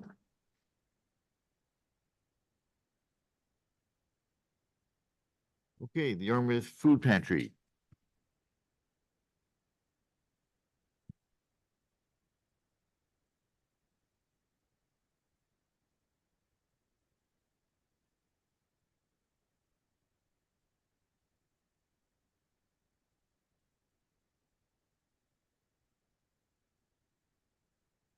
Evening. My name is Susan Martin. I am the Executive Director of the Yarmouth Food Pantry, and I'm accompanied by Kathleen McClellan. And you can see we have support from our board members, some executive and board members seated behind me. Ordinarily, when I come in here, I give you a report hoping that our business diminishes. Last month we've started the pantry in September of 2010. So for 14 years, we've been operating and helping people with food insecurity. Last month was our busiest month ever. We served 736 people from Yarmouth. 24% of those were children, and they came from almost 200 households. Over the last 14 years, we've been averaging in Yarmouth about 20% of children participating at our pantry. And last year it grew to 24. Now last month we saw 26. So what we're seeing is larger families with children that have trouble making ends meet and rely on us to come and help with that problem. And unfortunately, it's getting worse. We bring in 5,000 pounds a week from the Greater Boston Food Bank. We buy food also, and we purchase meat from Dennis Public Market every week for our Meal of the Month program. Some of you may have heard about that because I've been here before. But our Meal of the Month program is similar to Blue Apron. Does everybody know what that is? It's everything you need in a bag with the spices, the recipe, everything that's there to make it. We change that every month so that it helps our clients use food that we supply to make a healthy meal at home. So that's quite the accomplishment, I think. And also it changes. So this month we're doing spaghetti. They get the ground beef, the pasta, the recipe, the spices, diced tomatoes, and everything, and an onion, and the recipe. And we also have it translated into Spanish and Portuguese, just in case we have a language differential. But this I brought. You may thought I brought you a gift. This is our children's snack bag. We give it out to children ages 3 to 11. And the reason we started doing it was because 5 years or so ago, we went over to Swan Pond Village. The kids over there during the summer were getting lunch Monday through Friday. Well, we worried about the weekends. So we started bringing these over on Friday and did it all summer. And one little boy held up this bag and looked at us and said, "What did I do to deserve this gift?" So we just cannot give up the project. The price of the bags have doubled due to inflation, but every child ages 3 to 11 gets a healthy snack bag when they come in. It's our effort to help them choose raisins or a sugar-free fruit cup, a granola bar that doesn't have nuts. And we put milk in there, and we also put in a mac and cheese and enough milk and a little 8-ounce package of milk so that in case the family runs short of food, they can always make that for their child. It's not the healthiest option, but sometimes we'll put a can of tuna in, but we just wonder if that's enough without the bread and everything else. So we put the mac and cheese. But the children walking through the pantry with these little bags all think that we gave them a gift. So that just delights us. It motivates us to make them all the time. We give out a couple hundred a month. So I thought I'd bring this to you. You can kind of see inside. But whenever that little boy asked us what he did to deserve the gift, we just couldn't go to a brown sack and hand these out anymore. So we go the extra mile and make the kids feel special doing that. Kathleen is going to talk to you about our volunteers. We have approximately 278 people. It moves every month. We get new volunteers, but the entire agency is run by volunteers, from Susan, our executive director, the entire board, and all of our volunteers. We're unpaid. And for the number of people that we serve, I think that's rather commendable. And for the amount of time that the food pantry has been in existence, it's exemplary as well. Our volunteers provide us with the opportunity to do food drives. They assist us with moving food from the donations that come in. Every item that is donated needs to be inspected. You need to comply with the expiration codes on all of them. They need to be shelved. They need to be rotated so that we're constantly aware of what's happening. That's what our volunteers are primarily doing, along with the distributions that occurred throughout the week and on weekends as well for families. So they're very important. We also have a cadre of volunteers, mostly men, who go and pick up food from various grocery markets and outlets in which they are donating food to us. So the men are bringing it in. People at the pantry are sorting it and getting them ready for our clients. What else can we say? Well, there's one program I'd like to mention, if you don't mind. About 4 years ago, an elderly lady came into the pantry. She was a senior, of course, and I walked up to her, and she was well dressed. You could tell that she was very educated, but she had been coming to the pantry for a couple of years, and I had gotten to know her, and I walked up to her one day and I said, "How are you?" And she said, "Sue, I think I'm considering suicide." And I said, "Don't tell me this. Why?" And she said, "I don't think I can eat peanut butter for the last week of another month until my Social Security check comes in on the 3rd of the month." So of course, we gave her food. I told her to never do that again and please come in whenever she needed that additional help. I just said, "Look around you, look at all the food. You don't need to live like that." So it motivated many of us to decide that we want to get the seniors into the pantry. So I worked with the senior citizens, what's it called? Yarmouth Senior Center. Yeah, the senior center. And they were abandoning their brown bag program that they gave out on the first Friday of every month. So with them publishing our services in their newsletter and offering to bring housebound seniors over to our pantry, we now have 2 senior food distributions for just seniors. And so far we have about 40 coming twice a month. And when we heard that from that lady, we moved to give out food twice a month. We were giving out a full food distribution and then allowing all of our clients to come back and just get meat, because protein was the most expensive thing that they were lacking, and we figured that would be a help. But when this lady told us that, the board and I agreed that we should do it twice a month. So now all of our clients can come in and get everything twice a month. But our biggest joy is that senior food distribution that we have.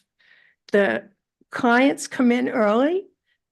It's almost like a social hour. They're not in a hurry. They enjoy coming, and they go home with a full grocery cart of food. So if there's any seniors out there that need help, I encourage them to come and see us. They'll be delighted if they do. I mean, can I answer any questions? You want to tell the public the location of the pantry?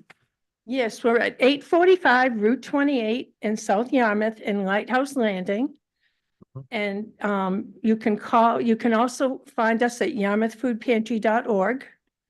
And our phone number is 508-398-0880. On Facebook. I have a question for Susan. Sure. Susan, we didn't get the sheet that showed where your funding comes from. Can you give us just a quick overview? We have an annual golf tournament that we do on the first Sunday of every November. It's called a turkey shoot. The Yarmouth Police Department does 2 big food drives for us every year at all the major grocery stores and Peterson's. And they raise quite a bit of money for us, along with probably $7,000 worth of food every time they do it. Yeah, it's called the Stuffer Cruiser. The Dennis and Yarmouth fire departments do their Homeless for the Holidays that benefit our organization. They raised quite a bit of cash for us, and they also bring in probably each different fireman group brings in probably about $7,000 worth of food. We write grants. We have some very generous donors in our town. And also we do serve all of the Cape, all of Barnstable County. And we have 12,000 clients on our books. So I'm sad to report that we're not close to going out of business, which really has been our goal. We would like nothing more than to go out of business, but we're busier than ever. I'm sad to report. We're glad you're there. Thank you. Thank you. Questions, any comments, anyone? Just quick. Yeah, So- Jay. so it's impressive organization, what you're doing down there. I've had a chance to see it.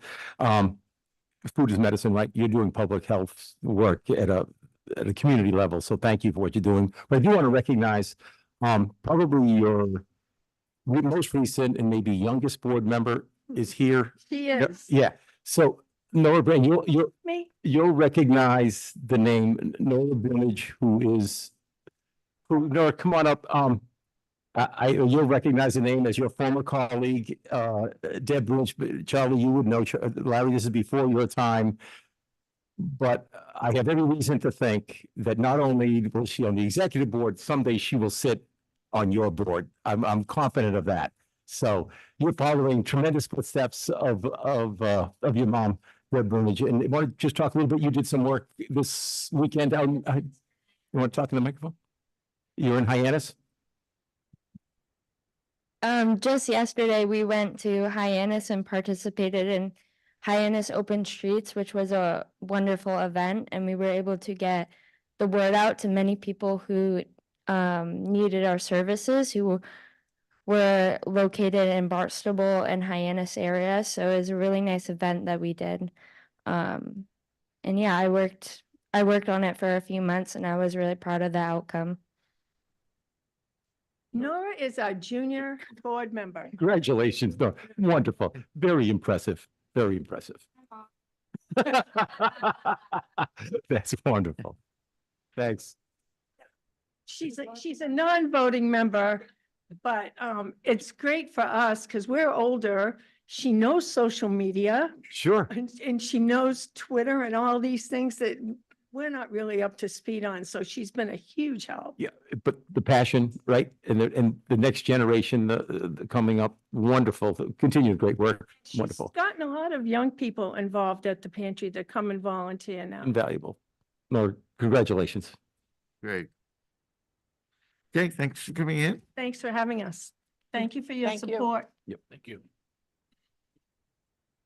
Next year, I'll bring you all one. Okay, One more. One more. just a Keep late.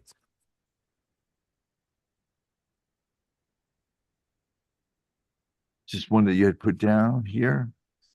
Which, yeah, it should be the last one. I don't know if anyone's here from that Cape Cod Bright Lights.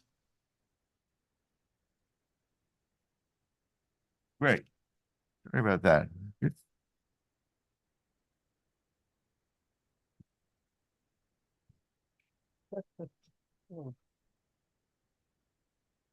Hi. Good to see you. Thanks. Just the right amount. Thank you.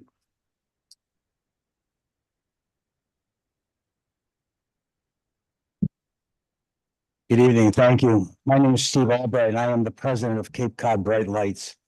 We were founded by 10 members of the Yarmouth Rotary Club about 4 years ago. We incorporated as a 501c3 nonprofit. We're 100% funded by private donations and grants.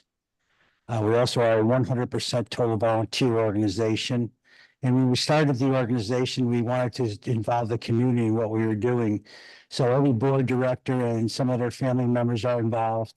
We have a troop of Boy Scouts and Girl Scouts involved, the DY Regional High School Interact Club, Red Jacket Resort employees, Yarmouth Rotarians, and recently we brought on some employees from the Barnstable County Probation Department.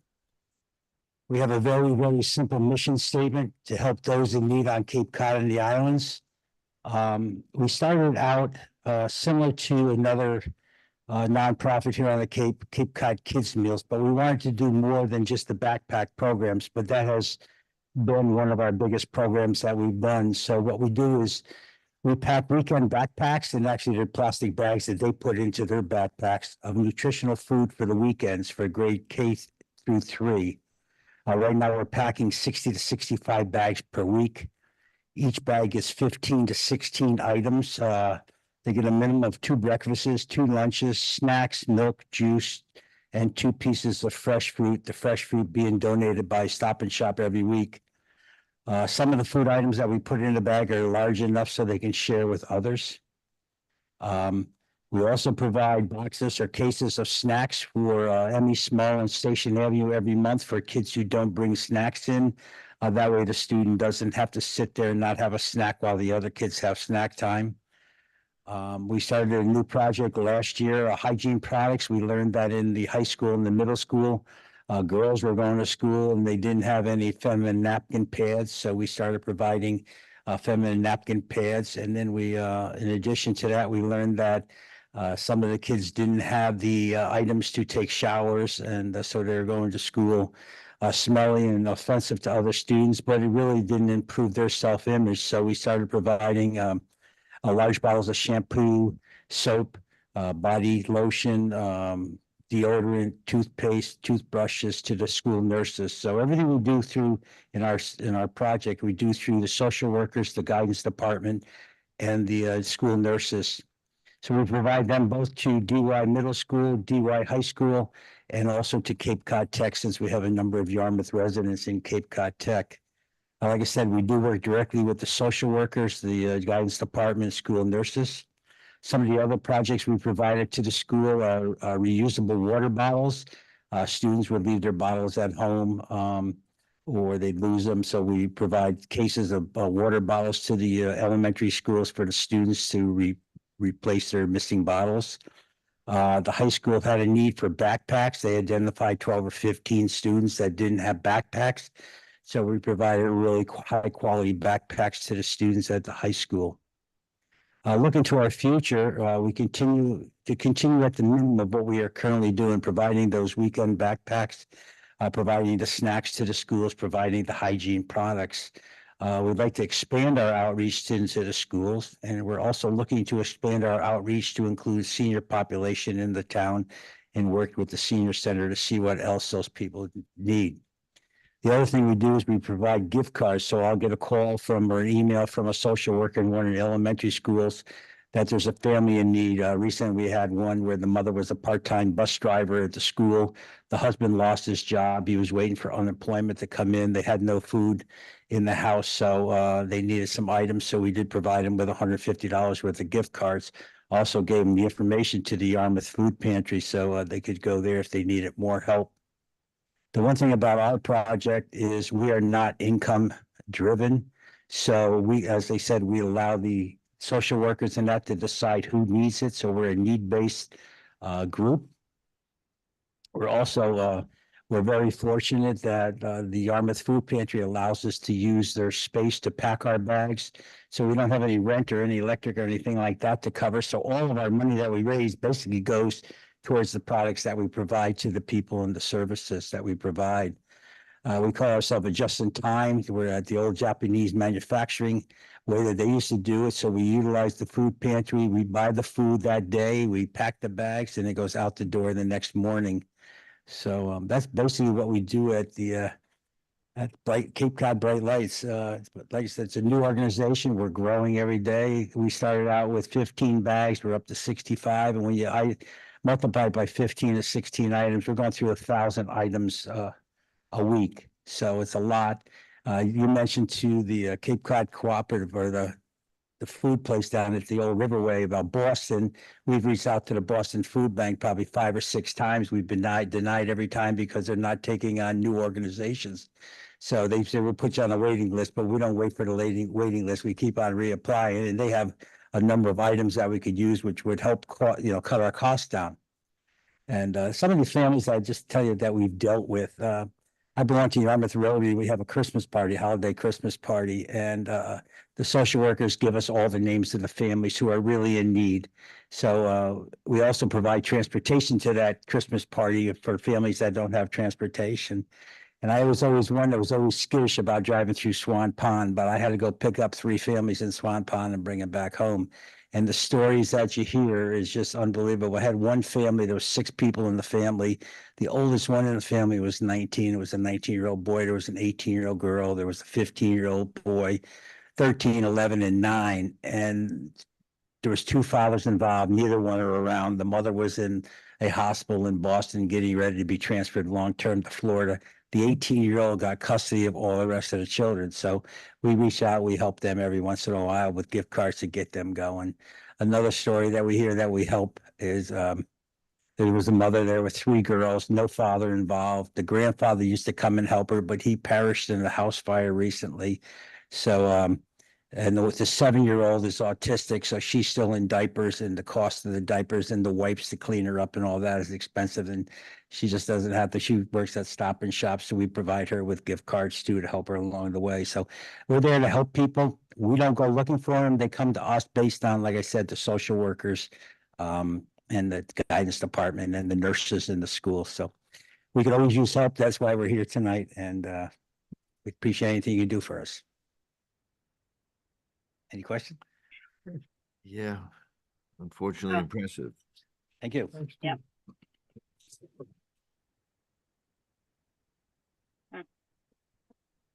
Thank you. Thanks. Thank you.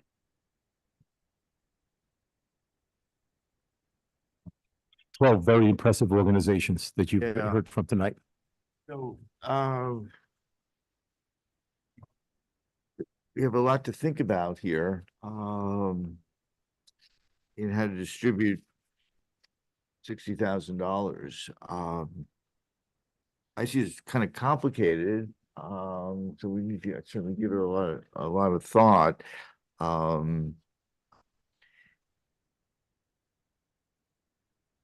Very different organization. And, yes, I'm sorry, I interrupted you. Go ahead. I just have a question when you're done. maybe I'll talk for 35 minutes. What's your question? I think it's also complicated by the fact that we really are obligated to fund the VNA at least a certain amount because they are performing required services by the health department. Correct? That's true, Mary. Yeah. But they do our communicable disease tracking. That's true. Right, So- right. Yeah, good point. So that'll be helpful to know some numbers from you, Jay. But certainly I think we should have a discussion at our next meeting, at least start this. The organizations, obviously it's different services. The scale of the business varies tremendously. As you can see, the last one was sort of a startup, was new. The approach of what people put on their applications for requested amounts, their approach are very different of what they put down. Certainly you need to consider specifically how do our residents in Yarmouth benefit. So we have a lot more applicants also. I mean, that's good in some ways for sure. And so review the notes you made today and all the information received. And what we're going to need to do is come up with some kind of method, the 5 of us work on, to really distribute certain amounts of money to certain organizations. I mean, there are no rules to it. It could go to one organization, you could divide it up among all of them. That's really, that's up to the board of how to do this. What does everyone else think? How we should move forward here? My thought, I mean, just without really looking at all these again, would be to try to distribute funds as, as best we can to all the people that applied. Possibly we could give exactly what some people are asking for and others we won't be able to. But try to include everyone. Okay. That's sort of how I would approach it. I mean, but I guess maybe personally I had some more preferences than others, certainly food, scarcity was a priority in my mind, so I felt like maybe I'd rather support, or I would be more apt to support those organizations as best we can, and then start to filter out the others as we look over all the requests. Yeah, we have to come up with what our personal feelings are priority wise. What do you think, Charlie? Right. Yeah. Well, how much do we have to play with? $60,000. 60,000? 60. Okay, is that something, do we have to make a decision tonight? No, not at all. I think we have a lot of work to do to figure I this go out. home and I go through what I think I'd rather spend it on and come up with $60,000 and then come back with a recommendation.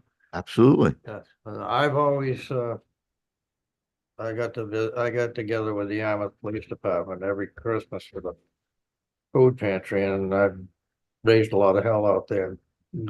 Actually done some serious shopping for them, but I'm damn proud of that. They wanted to put me on the strangle times one time, and I told them, no way. I said, but you know, I've spent some serious money on the food pantry, and I think they deserve every minute I've had with them. But like he says, I have some preferences, and then Sure. I probably have some prejudices too. So, I mean, you know, it's something I'd Absolutely. like to sit down with myself and go through this. Yeah. With the next meeting would be possible to make a decision, possible for me to make a decision. Okay. This spreadsheet would be a good working document to do that deliberation. You have Right. what they've requested, so you can kind of work with that. But knowing that, you know, some might be upwardly or downwardly adjusted, coming to a total of 60, if it's going to be all 12 but this spreadsheet should be a good working document for you to start. Okay, And yeah.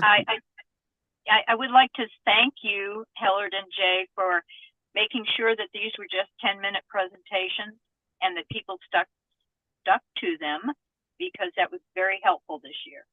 Yeah. Mary, you still in the car? Yes, but I'm at home in the park and in my driveway. My neighbor just tapped on the window to see if I was okay. Right. Hopefully the car wasn't running the whole time. So, No. right. Parking in your own driveway is usually a good bet. Okay. Yeah, So watching we're the all- sunset. There you go. we were not doing that here. In the basement. Okay, so next here on the agenda is number 4. Next, a discussion on service animals in local restaurants. And it says here definition / clarification. So. Eric has this. Yes, Eric. Mr. Chairman, thank you.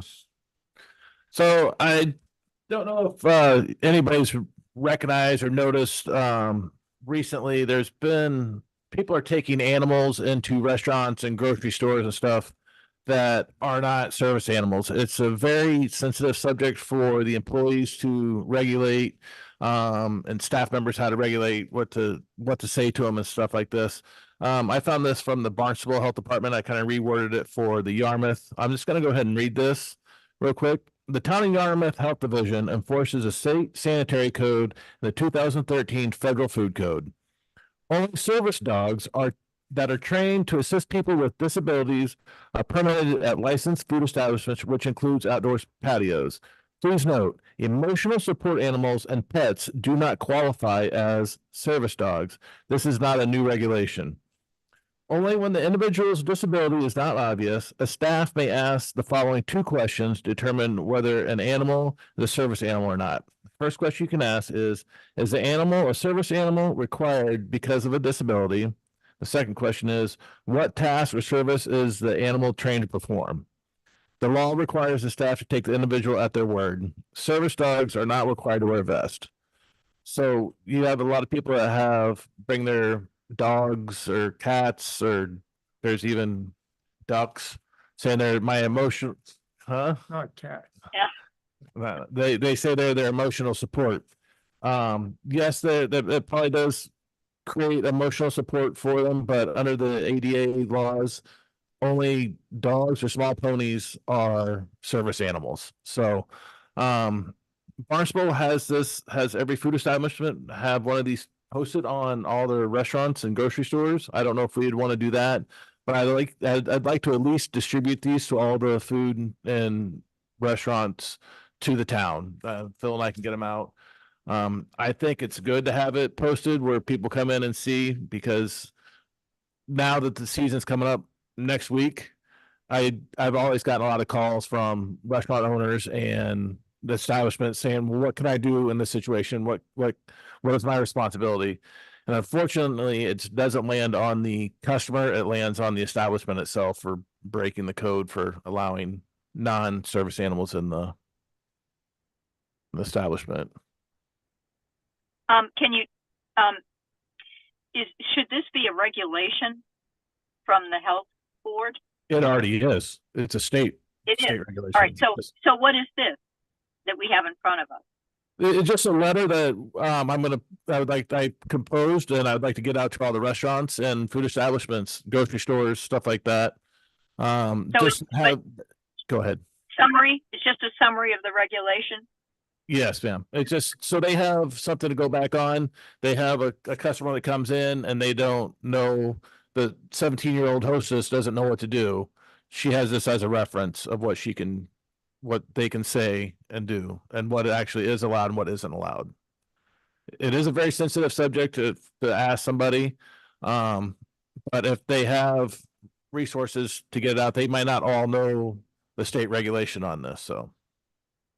And these follow the wording of the state and federal food code? It's a clarification, Mary. What you have given us titled service dogs, the wording is exactly in sync with what is in the state sanitary code and the 2013 federal food code? Yep. And those are the two questions you're allowed to ask. Okay. Is this a letter or is this something you were thinking that needs to be posted? Barnstable has them. I don't know if we need to make every establishment post it. I would like to see that personally, but at least they have it accessible. And if there's a question that they can have it as a reference, if somebody brings an animal in. So at least if it's or guests coming in can see it and say, oh, well, maybe my emotional support dog is not a service animal. I can't go in there. So perhaps a cover letter could be sent with this. Are you going to distribute it? A cover letter just saying this is being supplied to you because there have arisen a number of questions. I'd be more than happy to do that. Yes, ma'am. Yeah, and then you could say you may post this if you would like, but it is specifically for the information of your staff who might have to confront such a situation. Yes, ma'am. Yeah, I think it would be helpful to have both of them. If there are issues that other customers and stores can come in front of us, that it would be helpful for the health department, well, the Board of Health also, that a letter was sent, here's the date. And we provided you with this documentation. Yeah, and just put the date down at the bottom of this service dog information sheet too. Okay. Please. Yep. Now, this mentions outdoor patios. So example, the Sea Dogs right now, they Right, have I that new outdoor patio. No, I know. You can't have animals out there either. What happens at farmers markets? They need a license for food. It's outdoors. How's that different? Or what happens with that? I would say it's still underneath of a food service, a retail, not allowed. Like you can't have them in grocery stores. So I would assume I'd have to look into that a little bit more. I can contact the contacts at the state level on that, but that can be difficult. People getting out of the car with their dog. Yeah. For the day, they're stopping off a few places, farmers market. Yeah, I think it depends on how they define this food establishment. Yeah, for sure. That's retail. That's not food service there. It's retail food there. But so is it in supermarkets that don't have, salad bars and things like that. No. And yep. they're not allowed in there. So yeah. Right. I'm a big dog fan. If I could take my dog everywhere with me, I would love to, but I have to. Well, Yeah. Mary, what's the basis for this law?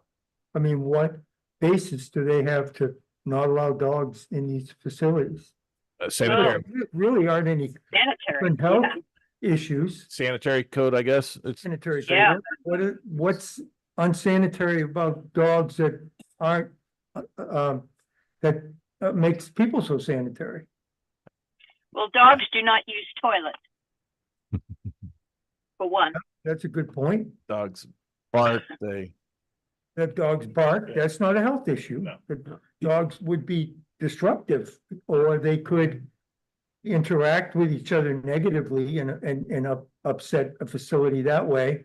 They could defecate that the owner would have to be responsible for, but I think it's a myth if you're gonna say that the dogs are harboring some disease that are gonna be an issue in a restaurant, Yeah. but that's not the case. It's a state sanitary code, so yeah. Fine, but you know, it might be just an old law that maybe we need to look at, not saying we need the Board of Health in Yarmouth has to do it, but I think it's a sort of an arbitrary rule that has other implications besides health issues. Because, you know, when you think about it, your dog in your house, everywhere you are, and somehow we remain pretty healthy. Well, dogs in stores, though, are not, those are different circumstances for the dogs. We don't know how well the dogs are controlled.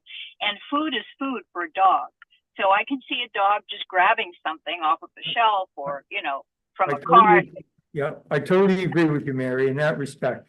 What the point I was making is that there aren't really any health issues. There are behavioral issues with regard to dogs being in these places, but it's not related. Right. I mean, we could outlaw toddlers too for that point. But they wear diapers, hopefully. I just Dog that's allowed. We can write anywhere, something up. scratch my head on it.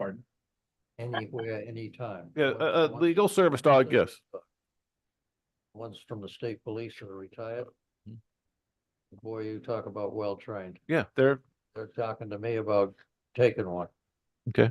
Oh, Yeah, that- unfortunately, everybody Thing about. doesn't that have a dog- well-trained dog. That's the problem. As Mary pointed out, you know, defecating in a store or restaurant would be offensive, Yeah. obviously. Thing about the state police dog is that once you assume responsibility for the dog. In other words, I take one of their dogs, that dog goes with me everywhere I go, Yeah, and it's a service, it's a registered service dog, so yes, it's allowed to. anywhere without it. That's what it's allowed, so. And when they said that to me about that, they wanted to know if I'd rescue a horse. Wait a minute. I don't know why it's dogs and small ponies are the only two that are acknowledged by the ADA, but That's above our purview. yeah. So, Unfortunately, you didn't include small police in this letter or notice. Okay. okay. You're okay with it? Yeah. Discussion wise? Yeah. All right. I'll do a cover letter and put a date on it. And get it distributed out to the local establishments. Okay. Yes. A little clarification. We just make a motion that this needs to be issued to everybody once he makes a letter? Is that what you We, just did? we didn't, we did. I mean, we didn't vote on it. There wasn't a formal motion. The board Right. members, do you think there needs to be? No, I think it's just a recommendation. We're agreeing with with his doing it. That's how I look at it. Yeah, I assume that's what we're doing. You're okay with that, Charlie? Okay with it. Okay. Spread fine. your knowledge. Thank you. Okay. Thanks for asking. Okay. Okay, we have a final migrant update here. Sure. So you can see the word final, the migrant, program was extended to Yarmouth back in September 11th of last year for 7 months. Migrants have been there each meeting. You've received an update. And that has progressed. We work cohesively with the community. We work with the state. And as of April, several weeks ago, April 23rd through the 25th, April 25th being the last day that all the migrants were moved out to other locations. We weren't really given specifically where they went, but the Harborside Suites is now back to taking reservations by the public. So that program has ended as of April 25th. Okay. That's it. Final update. You won't see Okay. it again. Number 6 here is the COVID update. Barry, is that you? Yes, sir. Thank you, Mr. Chairman.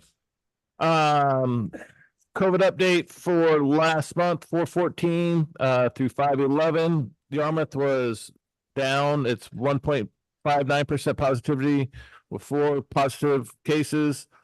The county was at 3.82 and the state was at 3.48%. So we were much lower.